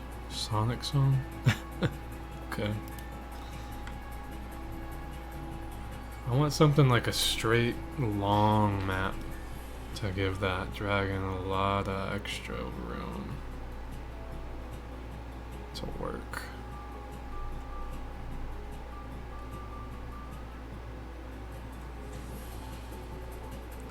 Kind of like this.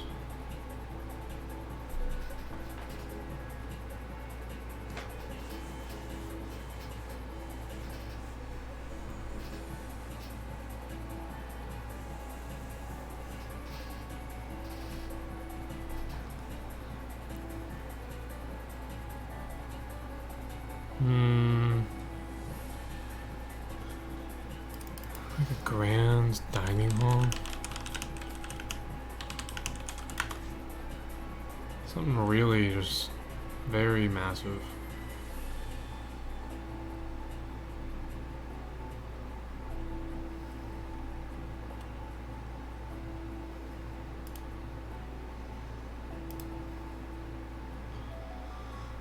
I'm gonna search something. I swear every time searching something with a succubus is dangerous for stream, so...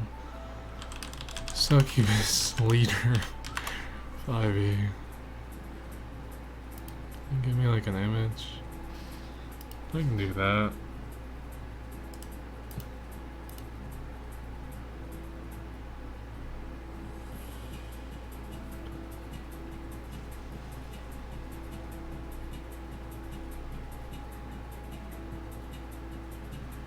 That can work, that's fine.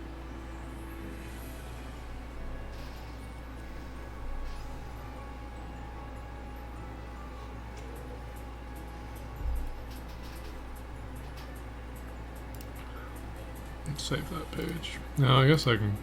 It is safe for work. I can show you guys. This, in lore, it seems to be the queen of the succubi, it says.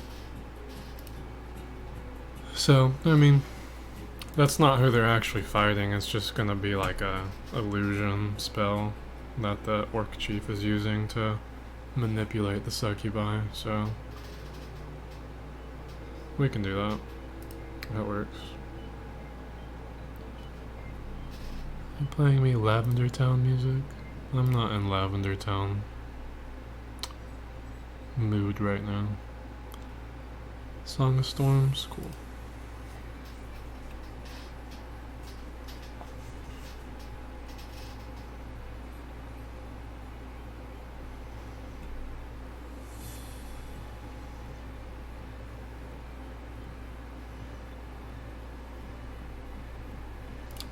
Here's a good one. Oh, that's perfect. This is exactly what I was thinking of. How many squares do we have here? Why did my song stop?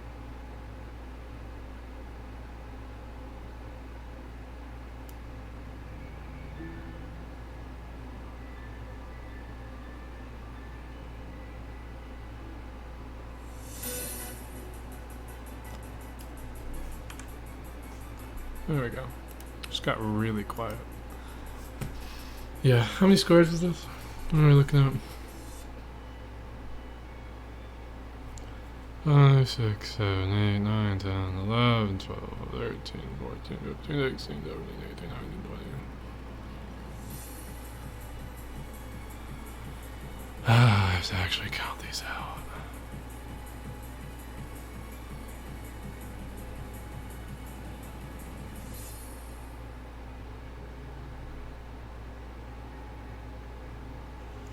$46. What's 50 times 5? 250? 250 feet? It's roughly 250 feet. We can put the big old dragon fella right here. That's a great image for that. That works great. Great, great, great. And we can have our mages.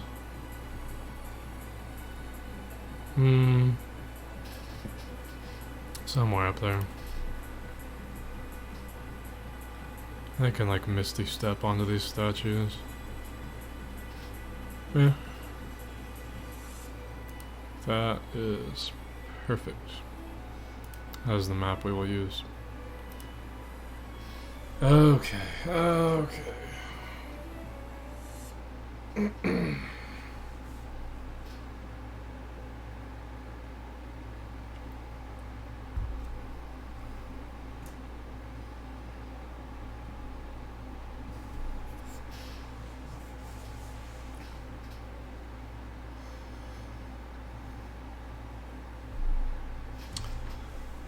That works. That works.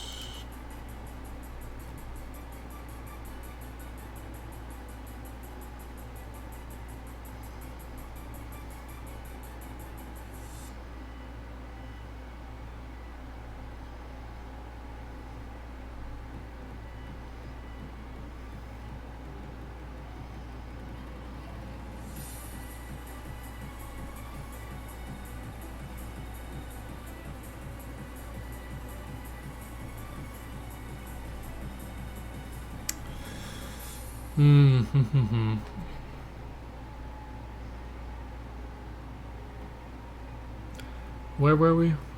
God, I'm getting lost.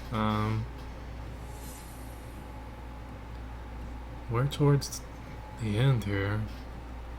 We got the map for the throne room. We just need a map for the entrance.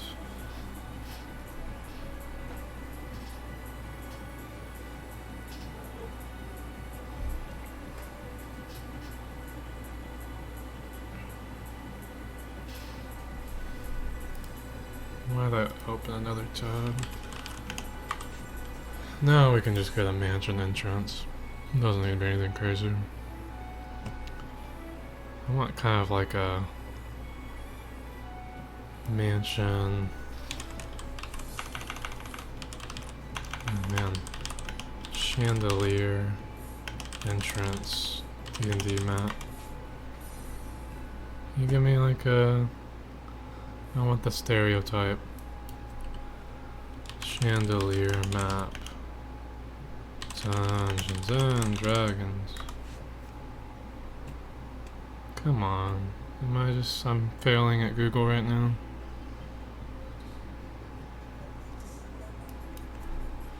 D&D map with a chandelier. Come on.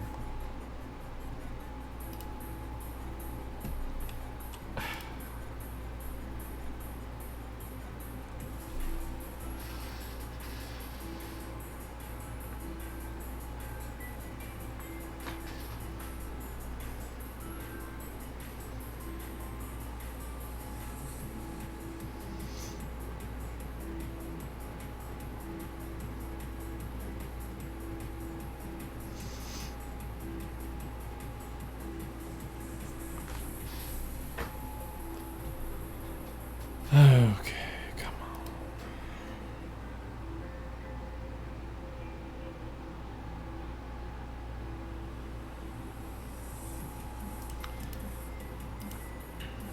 on. Honestly, I can just screen grab that.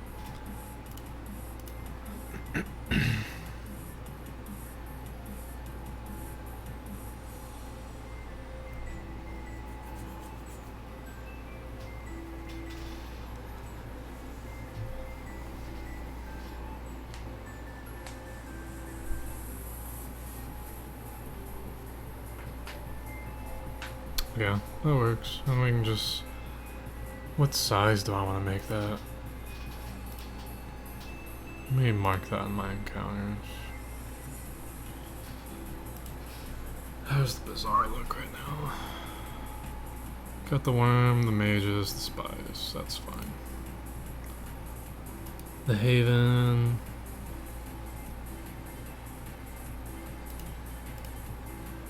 Give it the asterisk and adjust according to number of charmed players and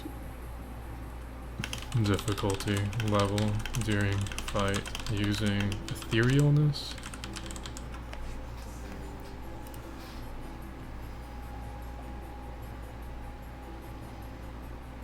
Yeah.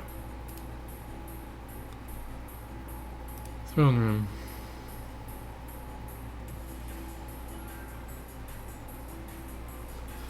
Yeah, we'll make them evil mages. Where is it again? Give me the stat block.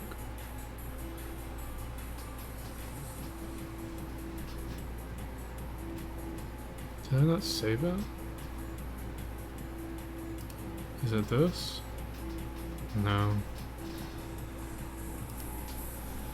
Evil mage D&D 5e. Give me the damn stat block. Why did I not save this? Yeah. I think the dragon might mess him up quite a bit.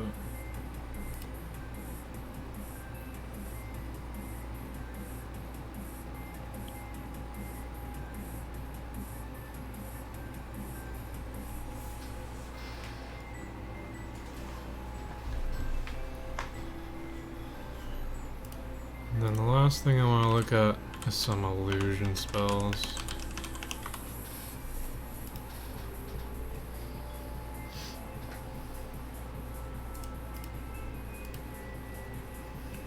Minor illusion isn't strong enough.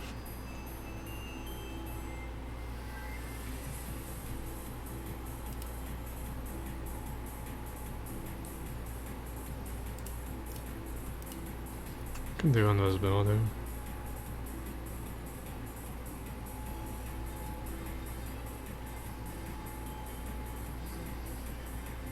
Sure.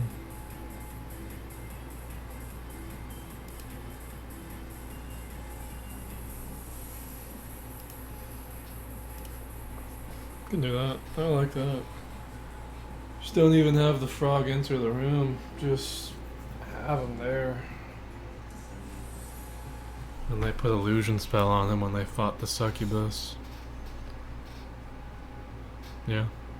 I'm cool with that. Where's the dragon? What did I... Oh, I need the encounters. Adult. Huge. It's huge.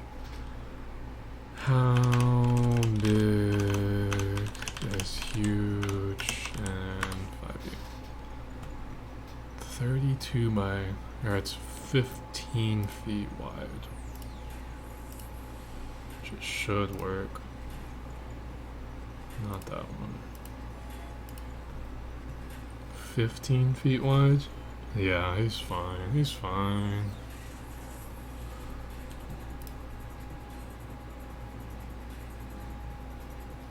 He fits. He can even walk through. Yeah, he can walk through. Those are all 5 feet.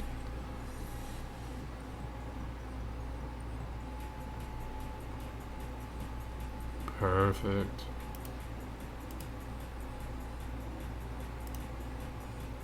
I think I'm about done.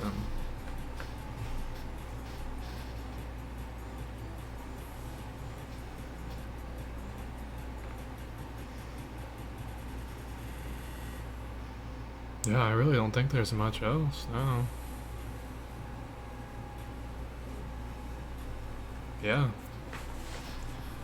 Got all the maps. Roughly.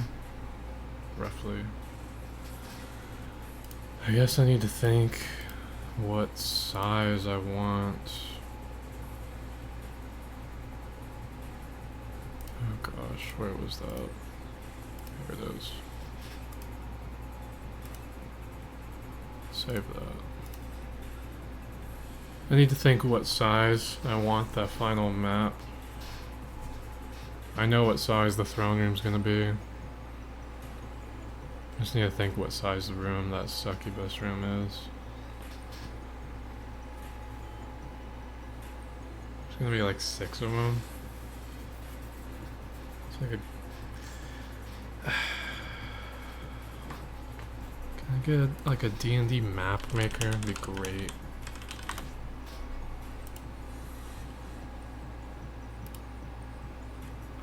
Just give me something I just like a circle, dude.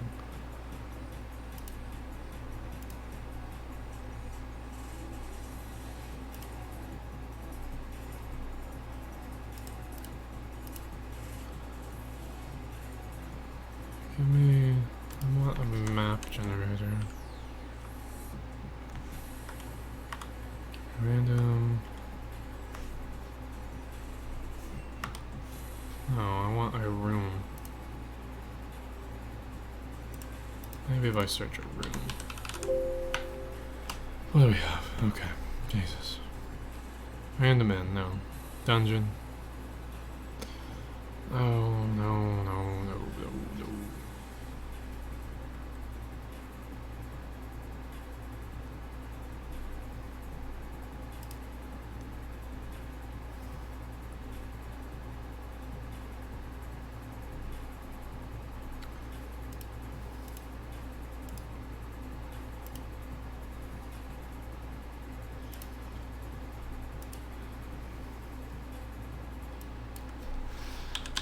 Grid circle generator, please.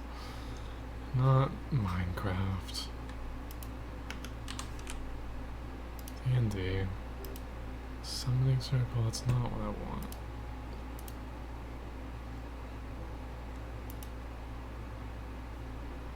It's not really it either.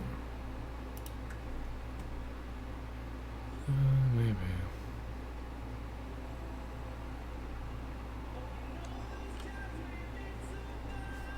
What is this? We had this same video earlier, man. Come on. We had this one too. Are we looping already? No, they put the same song on the playlist several times. There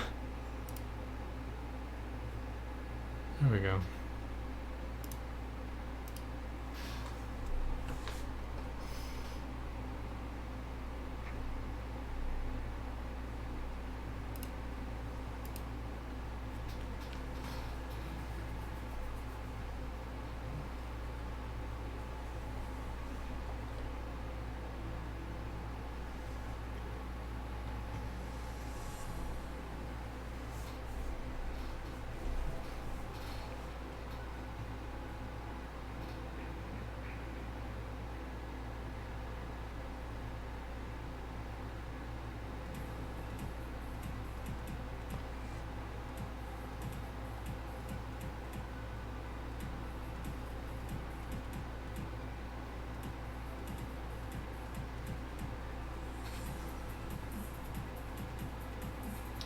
How big do I want it? How big are succubi? Jesus Christ. Haven. Medium. How big are medium characters? D&D 5e.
(16 to 32 feet for a huge creature. I mean, it's a dragon, like, other than the statue lances, it can pretty much, what does it have here? There's 25 feet of wiggle room, and I would say it can wiggle around those little lances here. It'll be fine.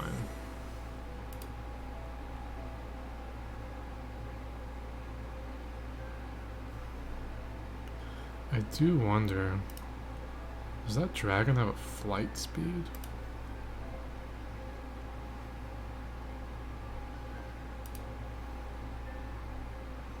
It does. Interesting.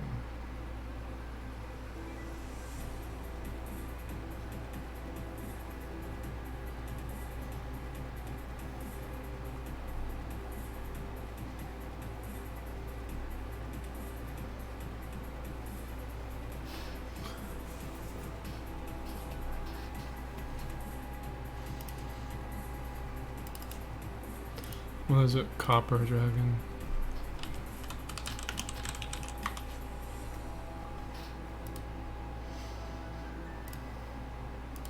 Hmm.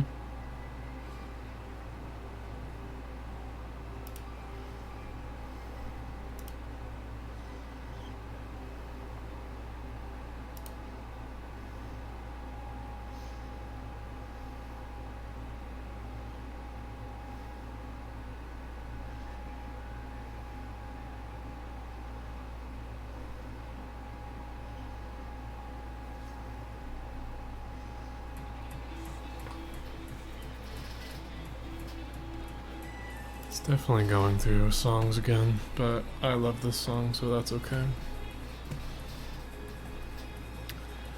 Yeah, adult copper dragons don't get change shape, but I think it'd be really funny if some of mine does. Tough luck.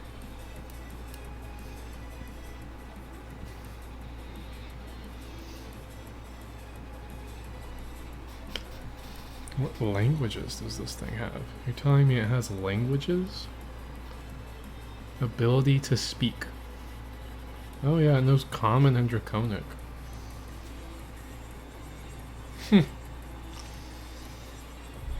That is hilarious. Really? Dragons know that?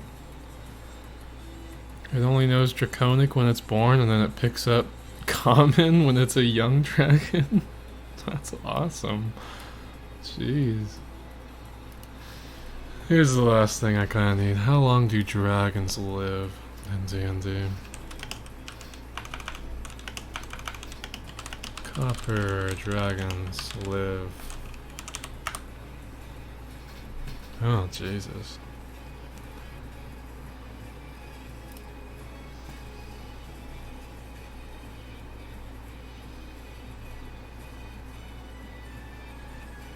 You gonna give me anything here?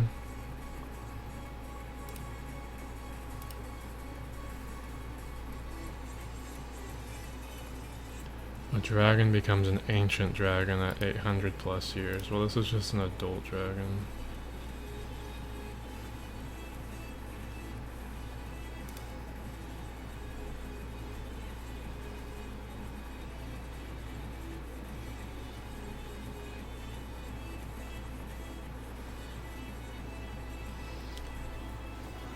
It lives to be about 3,400, 3,500. They reach ancient at 800.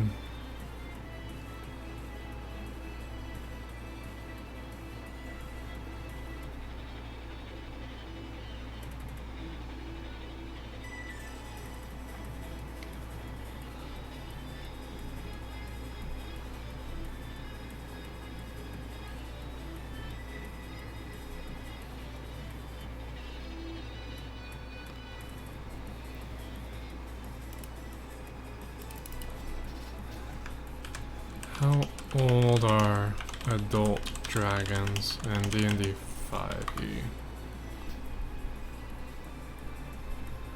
Okay, so I mean a couple hundred years, tops. What is the range you have here? Okay. So reasonably... Yeah, okay. You could say, oh, hey, you know, this guy's grandfather found this dragon egg, hatched it, raised it, his dad raised it, now he's raising it. I'm cool with that. I can save that page too. Be helpful. I think we're about, that's, I mean, there's really not anything left. I guess puzzles. Puzzles. Puzzles.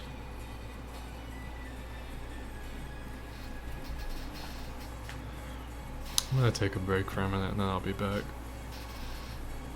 Adios.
Yeah, I actually thought of a puzzle in the 2 minutes I was gone.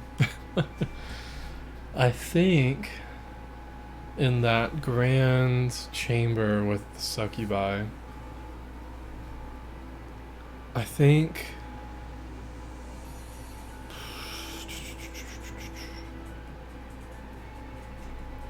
instead of adjusting how many succubus appear based on how well the party's doing, I can just throw 6 of them in there. And once the party starts getting rid of them,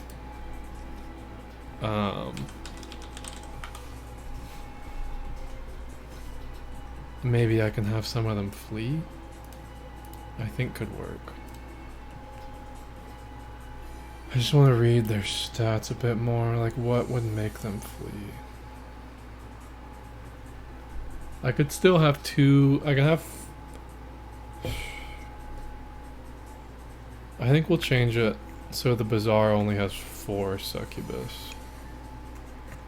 So we'll have 4 in the chamber when they fight them. And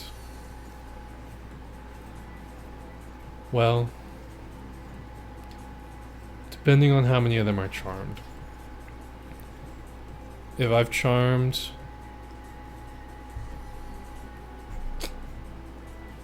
we'll say there's 6, and for every person that's charmed, we'll take away 1 succubus in the battle. Because it's just gonna be unfair. It will be. And we're gonna make them kill at least 1 or 2 succubus, and then the others will probably just flee, because they can flee to the ethereal plane.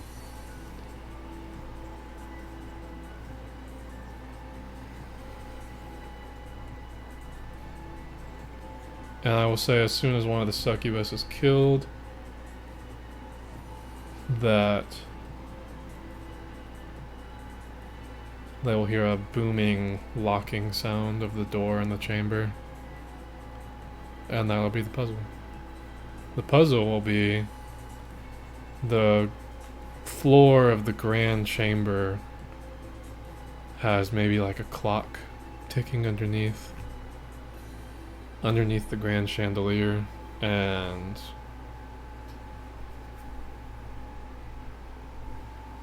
well, no, not even ticking. We'll have it be a broken clock.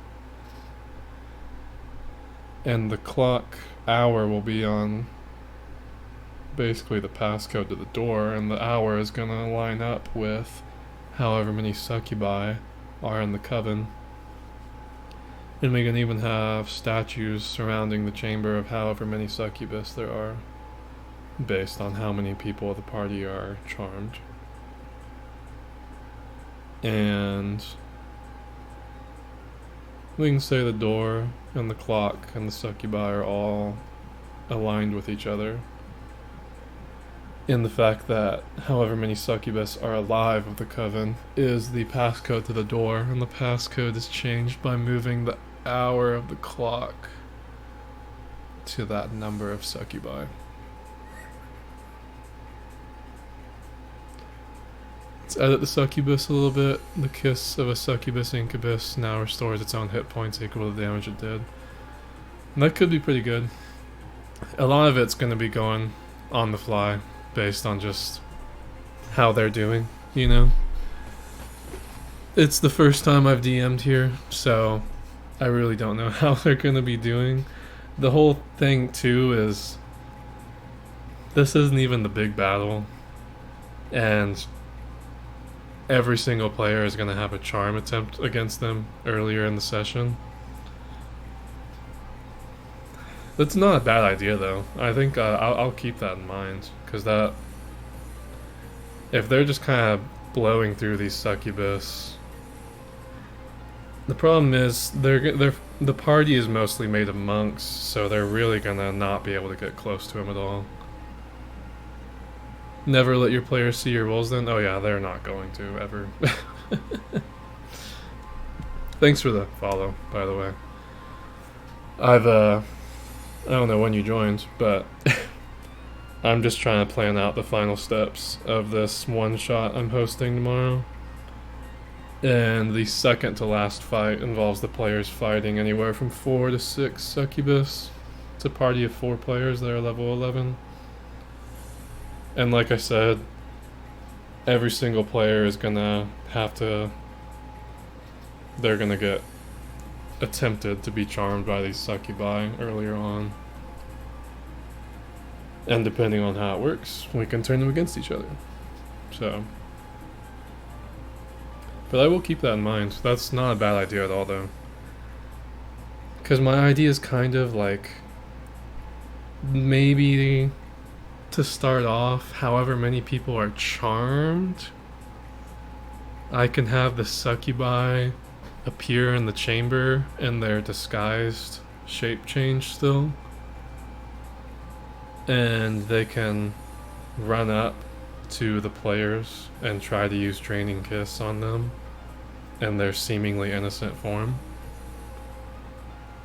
And I think that could be good. Especially if one of the players end up doing damage to them. That'd be good. Yeah.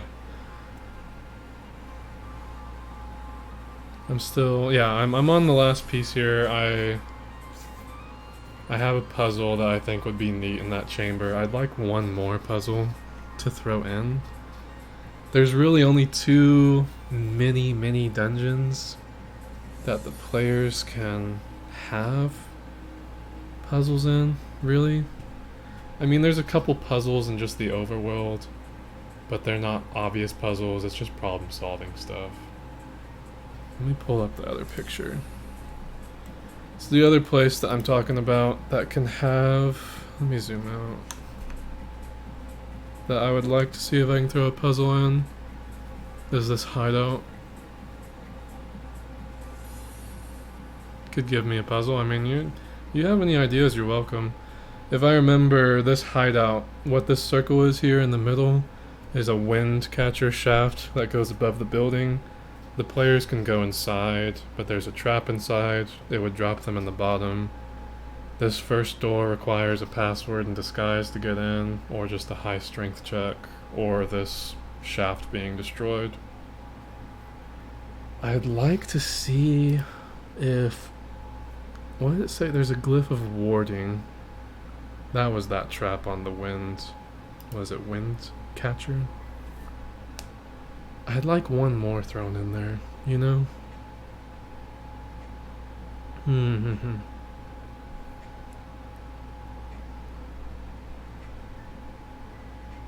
I could...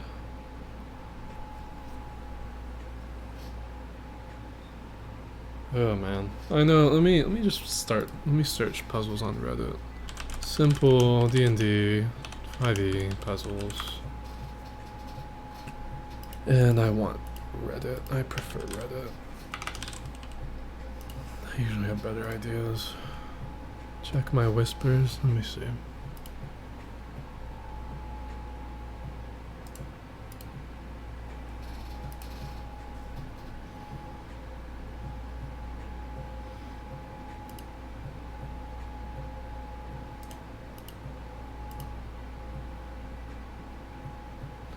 That's a good book. Oh yeah, that'd be helpful. Let me sit up for once. Being a bum. I can move it over onto the screen.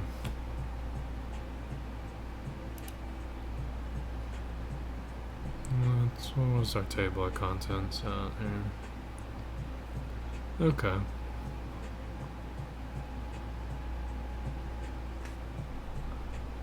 Let me see what we got. No, I appreciate you sending that. That's definitely a great start. Everyone that is playing tomorrow has DM experience. One of the guys has a ton of DM experience. He's been my DM for like 6 years. And then another guy has about a year experience, and then the other 2 have like a couple months. So I mean, they can handle whatever, you know. What is this one?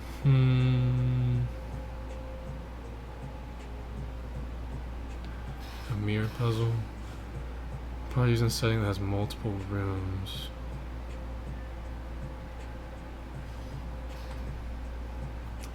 That one gives an item. I'll come back to that one. I need to make the actual room match what they see. Okay. Large chasm separates the party from where they are and where they need to be. The ceiling high above them. Following the change in the correct sequence. Okay. Standard experience. This magical encounter provides a new twist on the experience by having players wind up exactly where they started, even when they are certain they've done nothing but walk in a straight line. That's not a bad idea.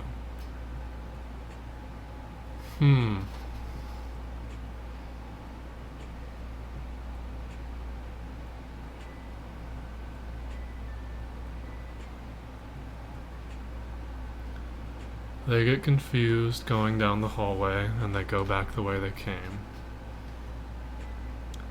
If they walk in a straight line, they always wind up where they began.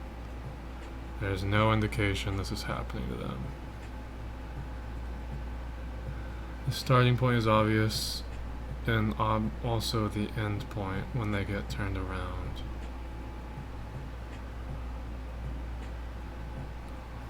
Although it might take a player to understand what happened, they should soon realize they're going in the same direction they came.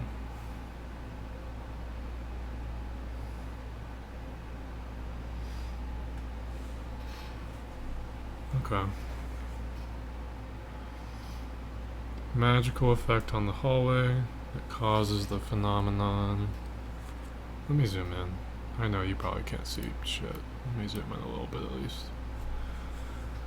Same effect also does strange things to the lighting and the creatures ahead of them. Shapes and objects become clear only when they are 10 feet within 10 feet of them.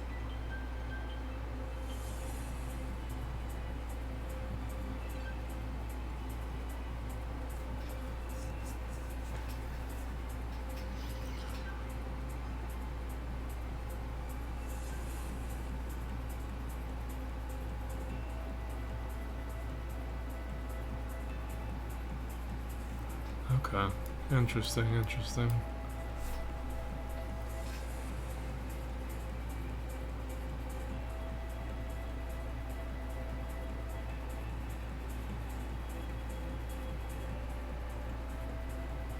That could be a good one to throw in. It's nothing crazy, but it'll kind of mess with their head a bit, you know?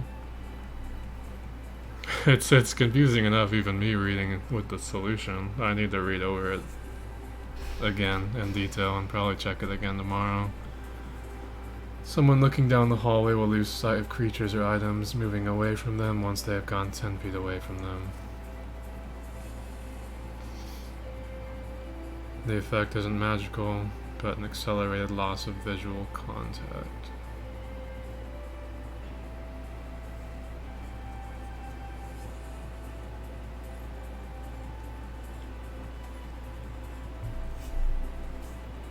The important aspect is while the players will quickly realize they're getting turned around, it takes some time for them to figure out when it is happening or how. Let me try it. I'm gonna read this slow one more time. A long straight hallway, which we don't have, but I think I'm cool with changing this A3 here. I think I'm cool with just altering that to become a straight hallway to A4 instead. Because there's one encounter there, and that encounter is dependent on a previous encounter, if they kill a guy or not. It's literally just designed to be an empty room. I think that's the best place to put that. It should be at least 30 feet. They get halfway down, they get turned around. Is there a picture that goes along with this? Can you make this visualized for me? No, you can't. Okay. That's fine. Just gotta read. Gotta use my reading comprehension skills.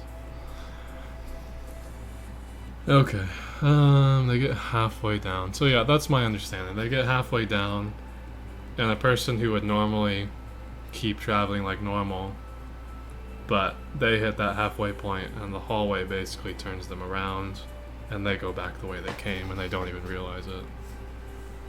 And I can design the hall to be symmetrical pretty easily to confuse them even more. I think that would work pretty well.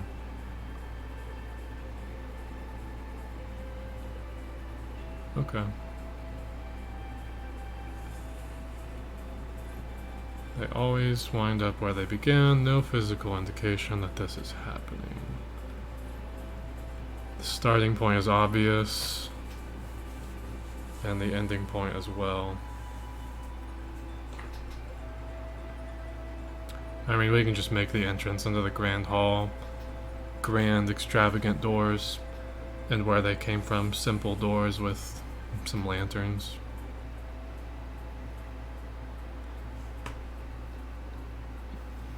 An ominous statue with glowing eyes. That's a very easy solution.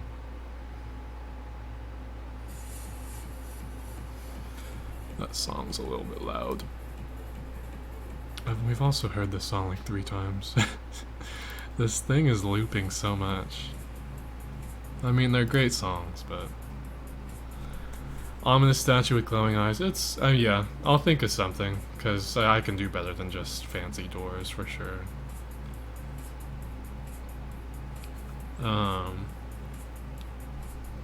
And it's, I mean, you saw the picture, but it's gonna be a very short dungeon, so if they just still enter the next room anyways, they're gonna find themselves right back here in A2. It'll be very obvious that they went the same way.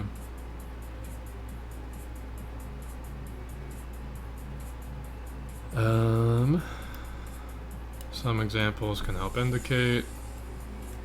Yeah, I mean, I don't think anyone who ever plays D&D ever says, I closed the door, so the door will still be open too, so that'll also show them. Room with distinct features, all the dead bodies, yeah, they'll know they're in the same room. Now let's read the magical effect one more time. The magical effect causes it does strange things to the lighting and the creature's sight. It seems they have clear vision. Shapes and objects in the distance only become clear when they are within 10 feet of the end of them.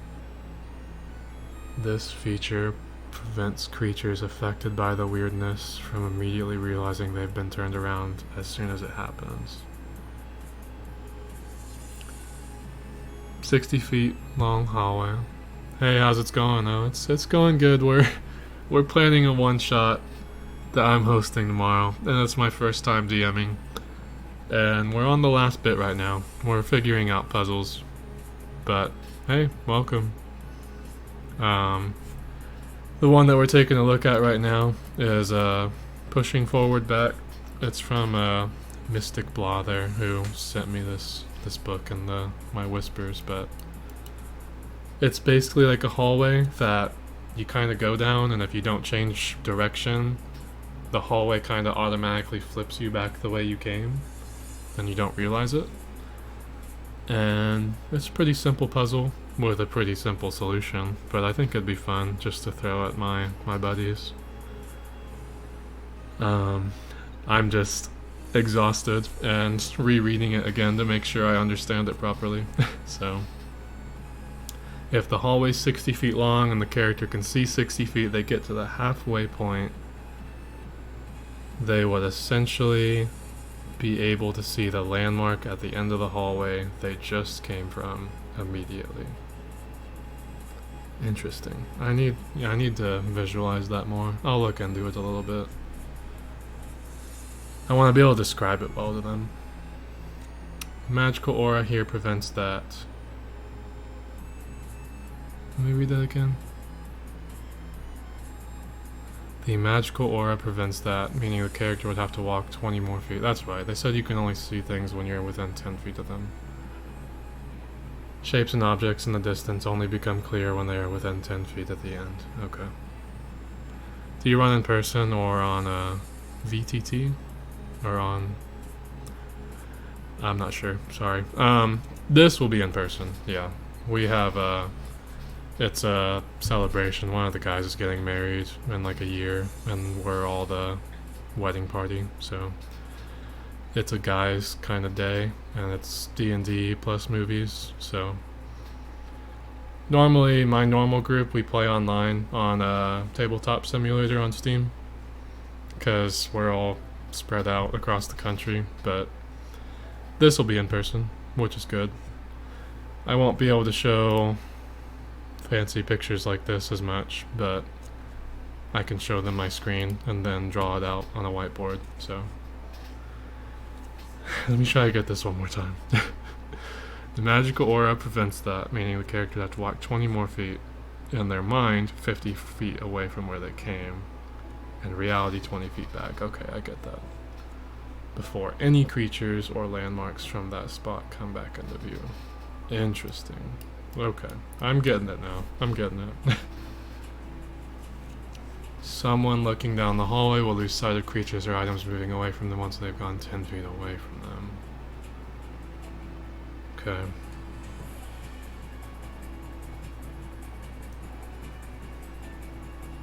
You run your games on Fantasy Grounds Unity. Congratulations to your friend. Yeah, I'm happy for him. He's been engaged for actually kind of a decent bit. He's been engaged for like 7 months. They were thinking about getting married this summer.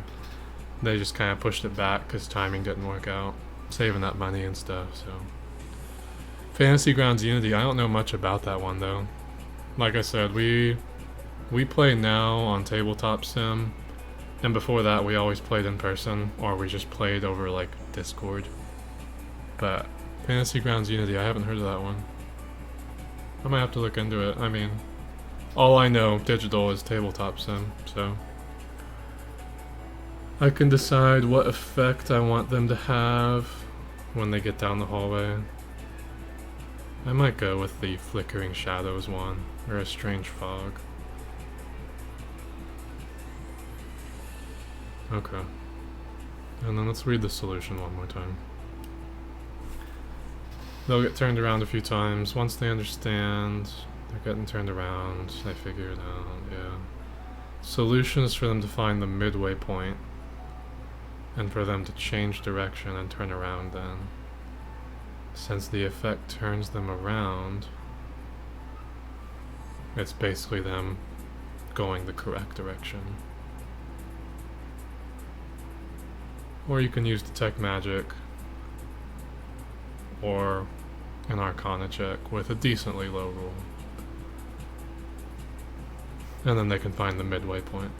It's a family, not family friendly. It's a puzzle that can definitely mess them up, but it's got a decent solution if someone gets a slightly above average check. Gotcha, no worries. It's something I've used for 4 years. I'll open it in my other tab here I have. Let me check what'd you say it was again? Fantasy Grounds Unity.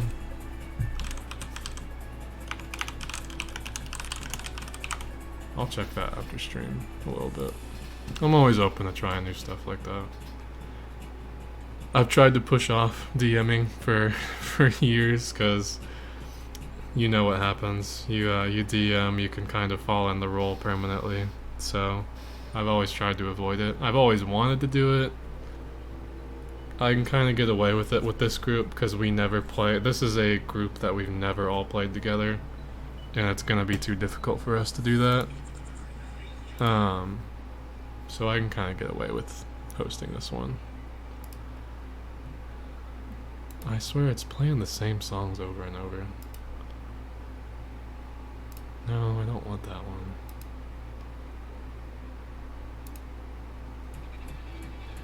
one. We've played this song 1,000 times, but that's okay.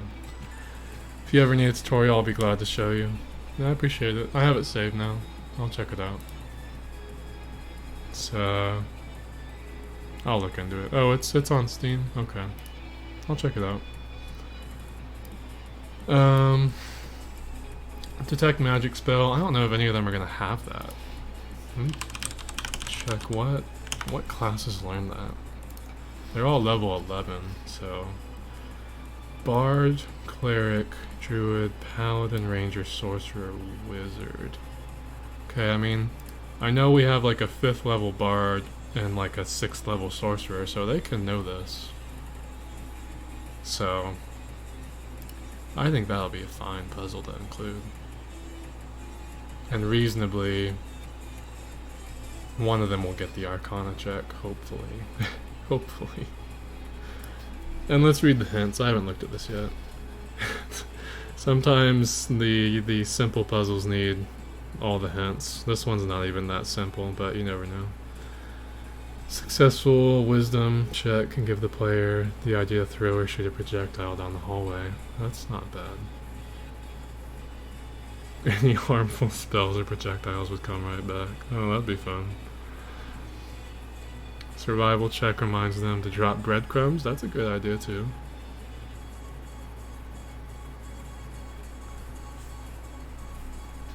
I got you on that. I've been DMing for a couple of years now, but I don't mind it. As long as my players have fun and I as well. No, I totally get that. I just... I just finished up my undergrad, like, 7 months ago.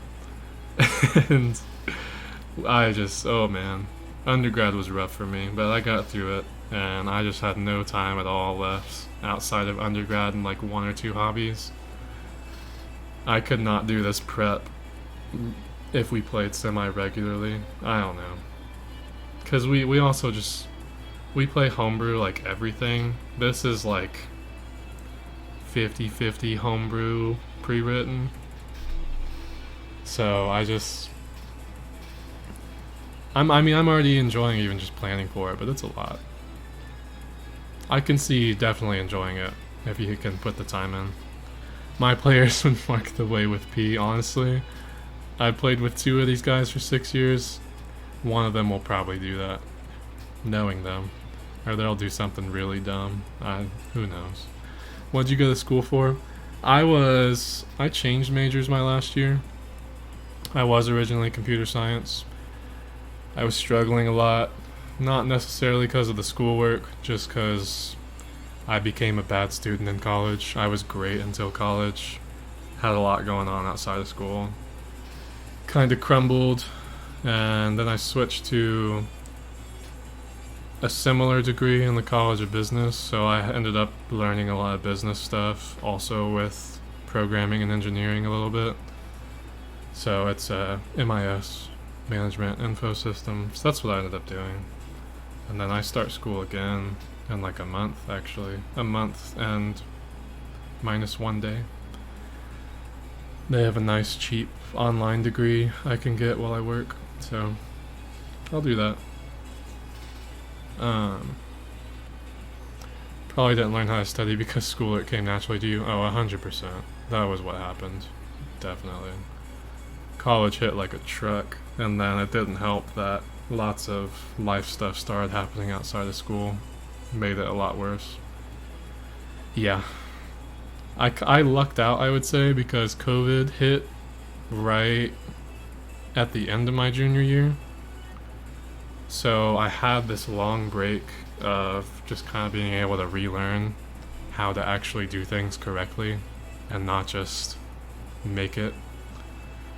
So it was a shell shock having to learn that, but I figured it out in the end. I did great in my second degree, but live and learn. It was an expensive thing to learn, but I got through it. Typical problem with advanced learners. It is. I know it is. Most of us hit college and learn that the hard way. Okay, last hint. The successful wisdom or intelligence roll reveals that looking at the pattern of the bricks on the floor could be a clue. No, it's gonna be like I guess it could be bricks. It's supposed to be a temple. I kinda imagined if I'm making it a hallway, it might just be like... yeah, I guess it'd be bricks with like kind of like I imagine like a velvet carpet almost leading up to the grand A4 room here. But it is supposed to be a destroyed temple, so they could notice patches and holes in the carpet. That's fair. While the stones and bricks are different shapes and patterns for the length, there's one totally straight and uniformly sized line of bricks at the midway point. Interesting. Okay. Okay. I will definitely save that. I think we'll end up doing that one. I want 2 decent puzzles. The other one is... I think the other one's easy too, with how I'm gonna explain it, but that one's a homebrew that I thought of in 2 minutes. I think it'll be fine. They'll figure it out. They're all seasoned players. Most of them are. I don't think I need that. And we got that. We are done with that page. I will keep in mind what you said. Let me check it one more time. Yeah, because I am interested in the... What is it again? The Draining Kiss restores its own hit points. I'll put that in there as an option.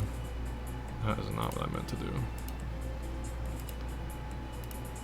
I will put that in the notes, and I'm gonna be lazy and just copy paste your message, so because I've been doing this for too long already and I waited way too long, and I actually have something to do in the morning already beforehand, so I'm gonna be exhausted tomorrow. It's okay, I'll be fine. Okay, cool. I think that's... I mean, at this point, I will do better just getting some sleep than ironing this out perfectly for the next hour, so... Thank you guys for hanging out. I appreciate the advice, and I appreciate the conversation too. It's always fun to talk to other players. I don't get to do that too often. And I do still have that saved. I'll check out Fantasy Grounds Unity. Probably tomorrow. We're doing D&D then movie marathon, so I'll kind of be relaxing a bit then. But thank you guys for coming. This isn't typically what I do, but usually I'm playing other games. I like challenges. I play Pokemon challenges sometimes. I play Metal Gear Solid sometimes. Monster Hunter. I play a lot of different stuff. Any of that interests you, feel free to come around. But I'm assuming you guys are probably also at least American time zone-ish. Probably. Maybe. Either way, enjoy the rest of your day or night. And thanks for hanging out. See you guys.